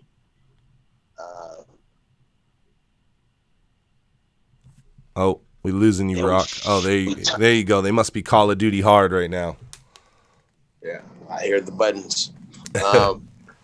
So we was on tour. So we left the game video shoot for celebration, and then we went straight to flew out the next day. we go to Hawaii with DJ Quick to go do a tour. And yeah, we turned up. And I was like, nigga, we in Hawaii on tour. Was it your first time in Hawaii? That was I went when I was a kid, but that was my first time as an adult. And it's a big difference. Oh, yeah. It's a huge difference. Yeah. It's a beautiful place. Rocky Rock out. Rock, yeah. Rock may be one of my favorites. This is the most personable, like, chill interview we've had. So I'm usually on the pins and needles about shit. I had to get a beer. Hey, Pat, you took that lighter? It's been comfortable for me. I didn't lose it, motherfucker. It's the blue one. I can hear the buttons. Yeah. Huh? This nigga Pico took it. Oh, muscle pie head ass nigga. Oh, we still on? in 2015. Hey, it's my nigga Pico. What's up, man? What up? Yeah, welcome to Beyond the Harmony. Yeah, Beyond Harmony. That's dope as hell. Hello, Gary TV. Rock something that I don't know if everybody knows. I haven't, I didn't see a lot of posts about it, but in 2015, you were involved in some scenes for the show The Westbrooks on BET. How did you get involved with that? That was one of my old business moves with the Wavy brand. I'm only going to say that name one time because fuck them. They still owe me some money. Yeah. Oh, actually, yeah. Fuck Wavy. Since we on here, you know what I'm saying? They was a brand. I got their brand popping, and then they was paying me. And then once they got popping, they tried to stop. Then I was like, and I got on. But so the dude, one of the dudes from there, I ain't gonna say his name because he was actually cool. They ended up fucking him over. So he didn't want to do it because he was nervous, and he was like, yo, bro, I'm behind the scenes. He was like, well, you got the most energy, and you should be the one to go and be on TV, and da-da-da. He was like, you want to go on the Westbrooks? And I was like, yeah. And I was like, the who? He was like, the Westbrooks. And I was like, talking about Morgan and them? And he was like, yeah. And I was like, nigga, they're the homegirls. So we went and hollered at them, and they was like, yeah, bro, come do this, that, and the other. We met up, and we did the shit. And I didn't know it was going to be like that because when I got there, they was like, okay, Rocky. And they started reaching under my shirt and putting shit under me and doing all this and grabbing my I was like, hold on, nigga, chill. And then, we did the shit. We rocked out. And they told us that they wanted to go. We did like 3 different scenes. Like one day we did this. Next day we did that. Then we went out to the shit. We was on the dirt bikes and all that. It was all different days. And we was just rocking for a weekend. That shit was fun as fuck, though. And shout out to the Westbrook. Shout out to Morgan. She just had her baby. You know what I mean? And did those scenes make it on the final cut on the TV? Yeah. I'm gonna have to find that. That's going up on Beyond the Harmony. Yeah, all that shit was on there, man. That shit was dope as fuck. For real. The experience was dope. I'm getting into TV again. I got some shit coming up that I'll be doing. I can't say what that is either, but I'll be on some shit for real. So, besides doing cameos on BET and besides fishing, something that I know you're very passionate about is your culinary skills. You have a business called the Cocky Rocky Kitchen. Right, all right. Cocky Rocky Kitchen. Yeah, look, I got it on the next line. So when did you start cooking? Yeah, and it's the same thing on Instagram at Cocky Rocky Kitchen. If you guys want to check out the other side of Rocky Rock. But when did you get into cooking? Like when did that become like the passion? My mama and my grandma cooked their ass off. My mom and my grandma, they cooked their ass off, right? And then so when I was younger, me and my bro D-Rock, my older brother and my younger brother B, Be Easy, when we used to grow up, they're like, well, D-Rock, he had a job first. So that nigga probably like go bought it or we stole that shit and nigga, and we'll cook up a whole bunch of shit. We be high. Niggas be high and I'll be the nigga who do everything in the kitchen. Them niggas either be like, B, you gotta clean up or you gotta go buy it or steal it. And then, nigga, we all go and we cook up some shit, and that shit be good. And they be like, cook this for me, cook that, cook that. I start asking my grandma different shit and how she did things. And next thing you know, nigga, I start doing my own shit. You know what I mean? I learned how to cook, and that shit bomb. They ever got you Cocky Rocky Kitchen. They ever got you cooking on tour? Is Rocky Rock the go-to for the meals?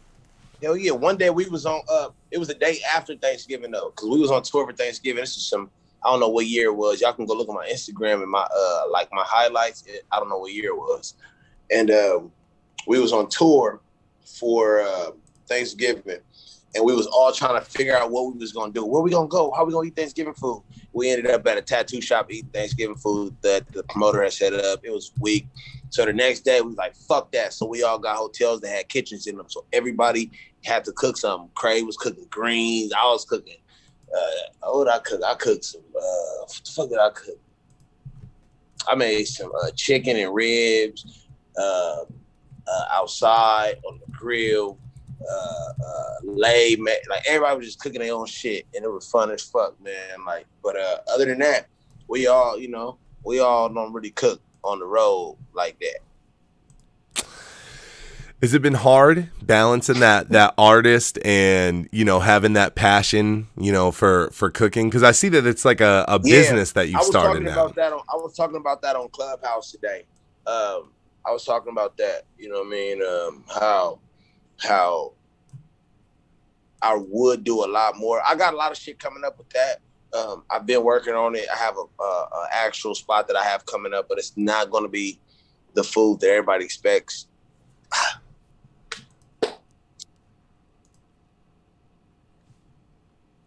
Cocky Rocky Kitchen is going to have a home soon. And so that's that. But it's hard to be on the road and to focus in on that. So I'm putting the pieces together, and I'm gonna have somebody that's gonna focus on home base while I'm on the road, and then I can come back and focus on that. But Cocky Rocky Kitchen is something that's actually in the works of having a home base. It's in LA. It's on everybody's screen right now, so make sure you go give it a follow right now on Instagram. Check it out. See what Rocky Rock's got going on besides being on the stage. I gotta ask this because I noticed it a couple times. Can you tell us what Sleepless in LA is and what your involvement is? Shouts out to all my Sleepless in LA people. Let me see who in here right now. Shouts out to Voice right now. I see her on my Instagram. Shouts out to Joel. Shouts out to Erica. Shouts out to Tierra Nani. Shouts out to the whole Sleepless in LA, my sis big girl. Sleepless in LA is a clubhouse room that we all came up with together. Me, Joel, Erica, Saul, Big Mike, Keita, a few other people. We came up with this together. Sleepless in LA was the room we started. It got really famous. We have had a lot of people come in and out of it. And it just, you know what I'm saying? It was during COVID, so it was nothing else to do. We was just on that shit. And shout out to my nigga Ronnie. We was on there, dog, and it got real popular on Twitter. It was like the number 1 or 2. It was the number 1, then it was number 2, rated number 1 LA hotspot to go to on Clubhouse. We've had a group of people just yesterday. I had Whack 100. I had Whack 100 inside the room, and that was crazy. It got to be like 1,000 people, like almost 1,100 listeners listening to him talk about situation with him in 6ix9ine. It was just crazy. So yeah, shouts out to Sleepless in LA. Shouts out to all the Sleepless family. Y'all can go in there and find us on there. We always got a room open. Right after this, I'm going to open up a room for all the Sleepless in LA people that's listening now. Open up a room and talk about the interview and chop it up. So, yeah. Last question for Rocky Rock. Something that Beyond the Harmony has been criticized for is not working with enough of the current generation of Bone affiliates. Obviously, something we're working on correcting. So in your opinion, if we were going to try to interview anyone around Bone, whether it's Harmony House, whoever it is, who should we do next, and why do you think we should do that? Say it again. You were breaking up. Did you say Kane? Kane. Yeah, I've talked to Kane about coming on a few times. Yeah. Kane's got a big backstory for sure. Kane in position. Yeah. I think those are great picks. Great picks. I don't know if Sloan will do Kane it. Position I've reached the Sloan a little bit. I don't know if he'll do it. I'm gonna try again. Yeah, that nigga be acting too famous. Well, we got Rocky Rock as an affiliate now and part of our alumni. So maybe Rocky Rock put the good word in with the rest of the crew for us. Y'all want to interview with Sloan? Yeah, get us the crew. Man, I'll call that nigga right now. Like, hey, nigga, do the fucking interview. Hey, get us the crew. I think it was probably back in like 2018 or 19. I was on a social media. I was like, come on. So we got legs under us now. Maybe reconsider now. He a little bit more humble now. Cause I didn't like Sloan at first. He knew that. I was like, I don't give a fuck, nigga, and he know that. So, but you guys are good now. Cool. No, yeah, we great. Mo that's Thug. my nigga. Like that's my nigga. Like that's my nigga. He's trying to big homie me and shit. You better knock the fuck off, man. Like yeah, I hope I don't fuck. And no, we cool now. That's my nigga. That's my dog. But he just had to understand me, and I had to understand him, and we understood. Rocky, before I let you go, is there anything that we haven't covered that you want the fans to know about Rocky Rock? I want y'all to know, man, that I'm really a cool dude. I'm an asshole, but I'm only an asshole to people who need me to be an asshole to them. I mean what I say what I mean. I love fishing. I love my family. Mercedes takes care of our children, and she makes sure that the kids are taken care of. I want everybody to know that when y'all don't think I'm going through something, I might be going through something, because the situation with my stepdad is really been eating at me. But my friends and my family have, y'all already been there for me. I want everybody to know that I got new music that's about to come out. It's really ready. I'm just taking all the right, steps, dropping it. I have made mistakes with some fans, and I'm hoping that they can hit me up on the email or whatever. Hit me up and let's make it happen. Let's make it right. If you don't like me, fuck you. Yeah, that's it, man. 39 episodes of Beyond the Harmony. People in the chat are saying this is the chillest interview ever and giving you a lot of love. They say, we love you, Rocky Rock. So I think at Beyond the Harmony, you got nothing but love. Ladies and gentlemen, Rocky Rock, Harmony House, Mo Thugs, we appreciate you taking the time to come on. And I hope in the future, we've been trying to build this. We talked about Vlad, the same way Vlad has repeat guests and they dig in more and more as you progress as an artist. This new music comes out. I hope we can get a little more time out of your day and we'll get you back on the show. Hit me anytime, bro. Even if you ever catch me, want to get something together while I'm on the road, we can put it together, bro. We connected like AT&T, but I got T-Mobile though. Hell yeah. Rocky, thank you for coming on, y'all. Hey, let's light up that chat right now with that Mo Thug fist one time for Rocky Rock. Put them up, put them up, put them up, put them up. Shout out, Rocky. Thanks, brother. I appreciate you coming on, man. Hell yeah, man. Have a nice night, Rocky. All right, big dog. Boom, another one in the books. Let me fix. I had to play with the stuff a little bit. Will make you guys' faces normal. I had to change Rocky's video a little bit, so every time you or John would pop in, your fucking faces were all huge in the little guest box. But we got that fixed. I look good close up, man. I don't know what you're talking about. Yeah, hey, you look great, Matt. You got the best beard and bone. You already know, bro. You already know. Hey, another one in the books. I think that when they said this is the chillest interview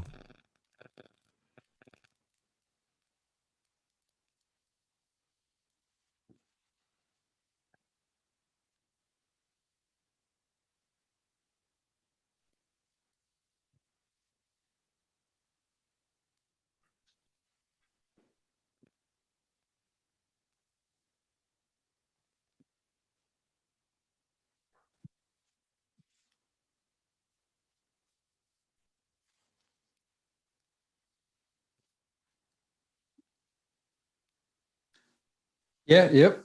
No, I was actually intrigued by it too. It at the beginning I was like, but then I was like, it made sense. So it was good, man. It was good, and it was great to hear from Rocky Rock. We did a nice 1 hour, 30 minute sesh, almost to the minute. So that was tight. And my favorite, not my favorite, but from what I gained from it most was it was neat hearing him how he's part of like next generation and affiliates and everything. So he was good with position. Yep.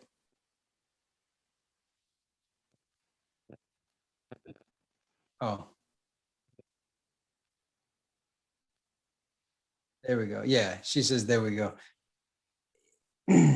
It's not the first time I've seen something like this, but when I see it, it creates like a new perception, and that's what's good about these interviews was like hearing Rocky talk about how position, how he works with position on stage live, and how he has his hype man, but just the connection that they have as artists. It's neat to see like next gen being good with next gen. And I know positions from like previous eras too, but to me, positions still kind of like next gen. And I just like to know that the new guys all love each other and all work together and see each other as like that's the roster. That's because as Bone fans, we're still stuck 25 years in the past, and we've been through many generations of Mo Thugs, and just getting to see how this new gen is all together, one unit, kind of how you were talking about how all the different branches all kind of come together, Voltron style. So to me, that improves my perception of the whole new roster, and now I'm more intrigued to listen to them a lot more.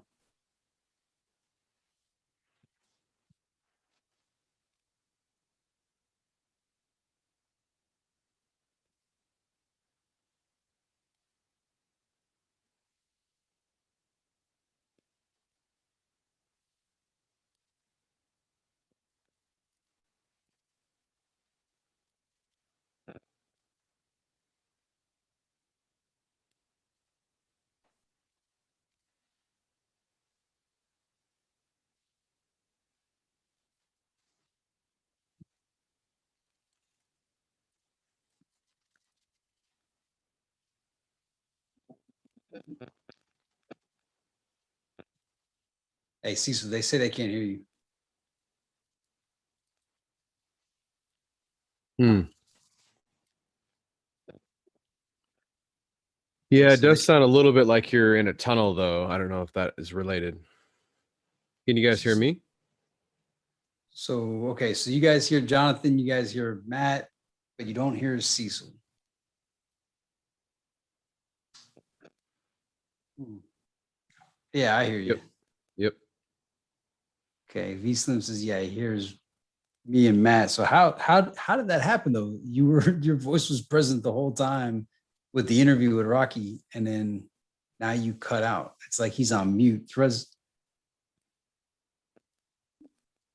Yeah, love. All right. Oh, let's see. Rated 2 years. It's Yes, Cecil's on mute. She said, yeah, Cecil's on mute or something. well, John and I can both hear Cecil fine. So what do we want to do? Like it's the funniest thing to me is that we can hear everything Cecil's saying, but the fans can't. So that went exactly how I thought it was gonna go. Rock pretty much said everything I thought he was gonna say. Now more than ever, I kind of wish I could take a little page out of Rocky's book. Like him, and I really like his attitude.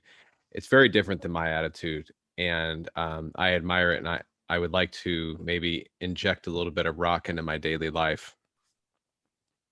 Yeah. It's, can you guys hear Cecil yet? Therese just wants me to repeat everything Cecil says. That's not happening. I'm not doing that. He's saying how handsome I look. So that I think that having those stories from present day, like when he was crazy had a solo show in Denver on Saturday, and Position and Rock both opened. To hear a story that's not a story, it was I don't know, what's that, 5 days ago? I don't know what day it is. It was this week.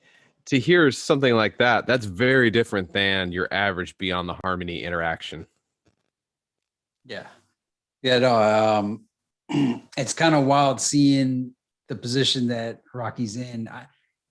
My favorite thing about him was, and Cecil did talk about the Vlad interview, but when Lazy had him on as his like side apprentice, I was like, wow, this is the new prince of Harmony House, the new prince of Mo Thug. And so of all of them, Rocky's always been on my radar. Cause I was like, man, Lazy's got him right with him. And he was doing like the hands up, don't shoot with Lazy. And he was just everywhere with Lazy. So he was being ushered in as the next, the next guy. So that's how he's always been in my head.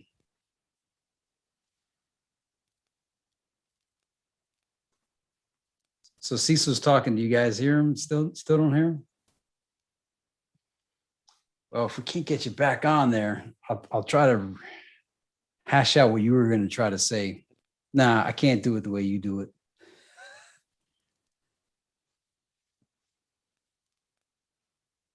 There's almost like Kindle.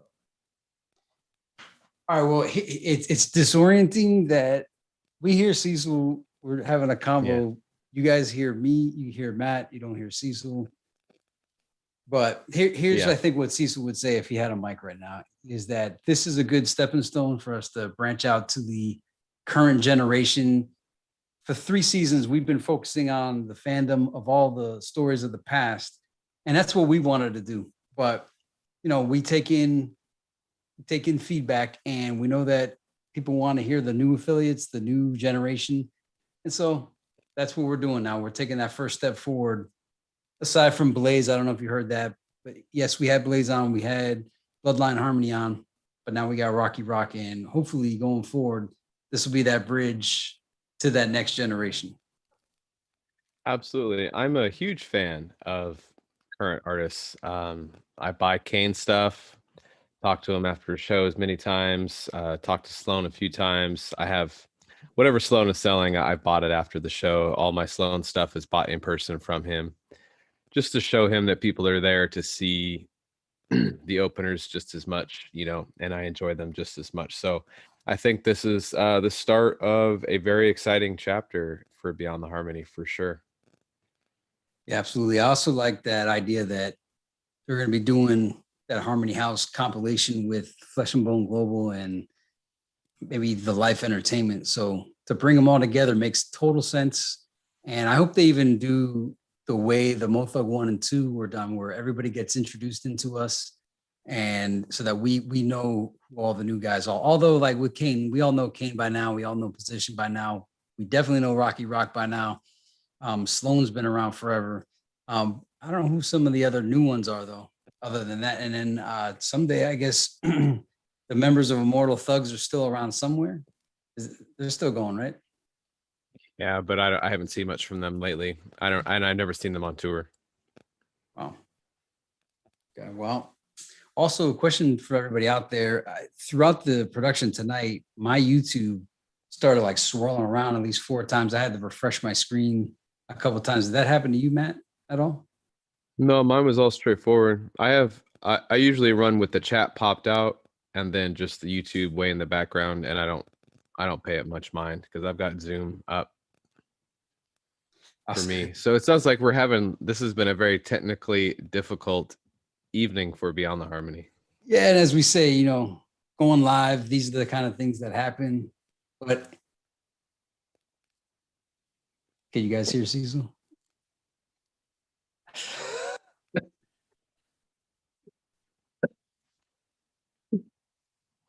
I think it started when whatever happened when we changed and Rock left. So everyone needs to remember that John and I can hear Cecil just fine. So yeah, and also he's super excited. Did it happen when you swapped the portrait to landscape mode? Because I think that's about the time your audio cut out.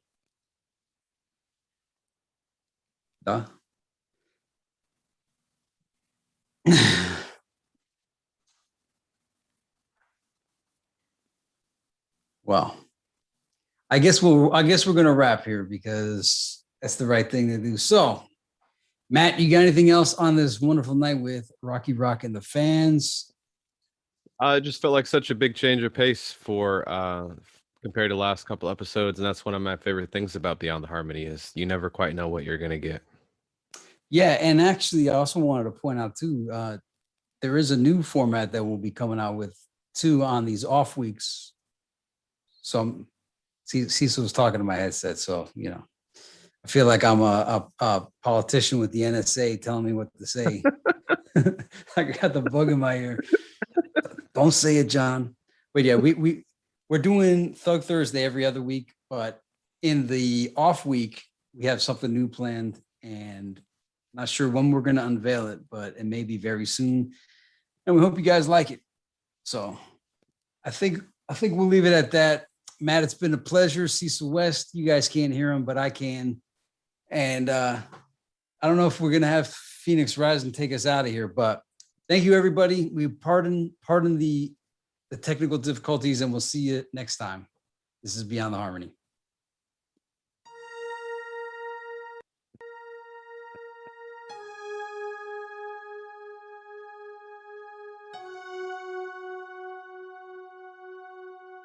Beyond the harmony for the fans we celebrate.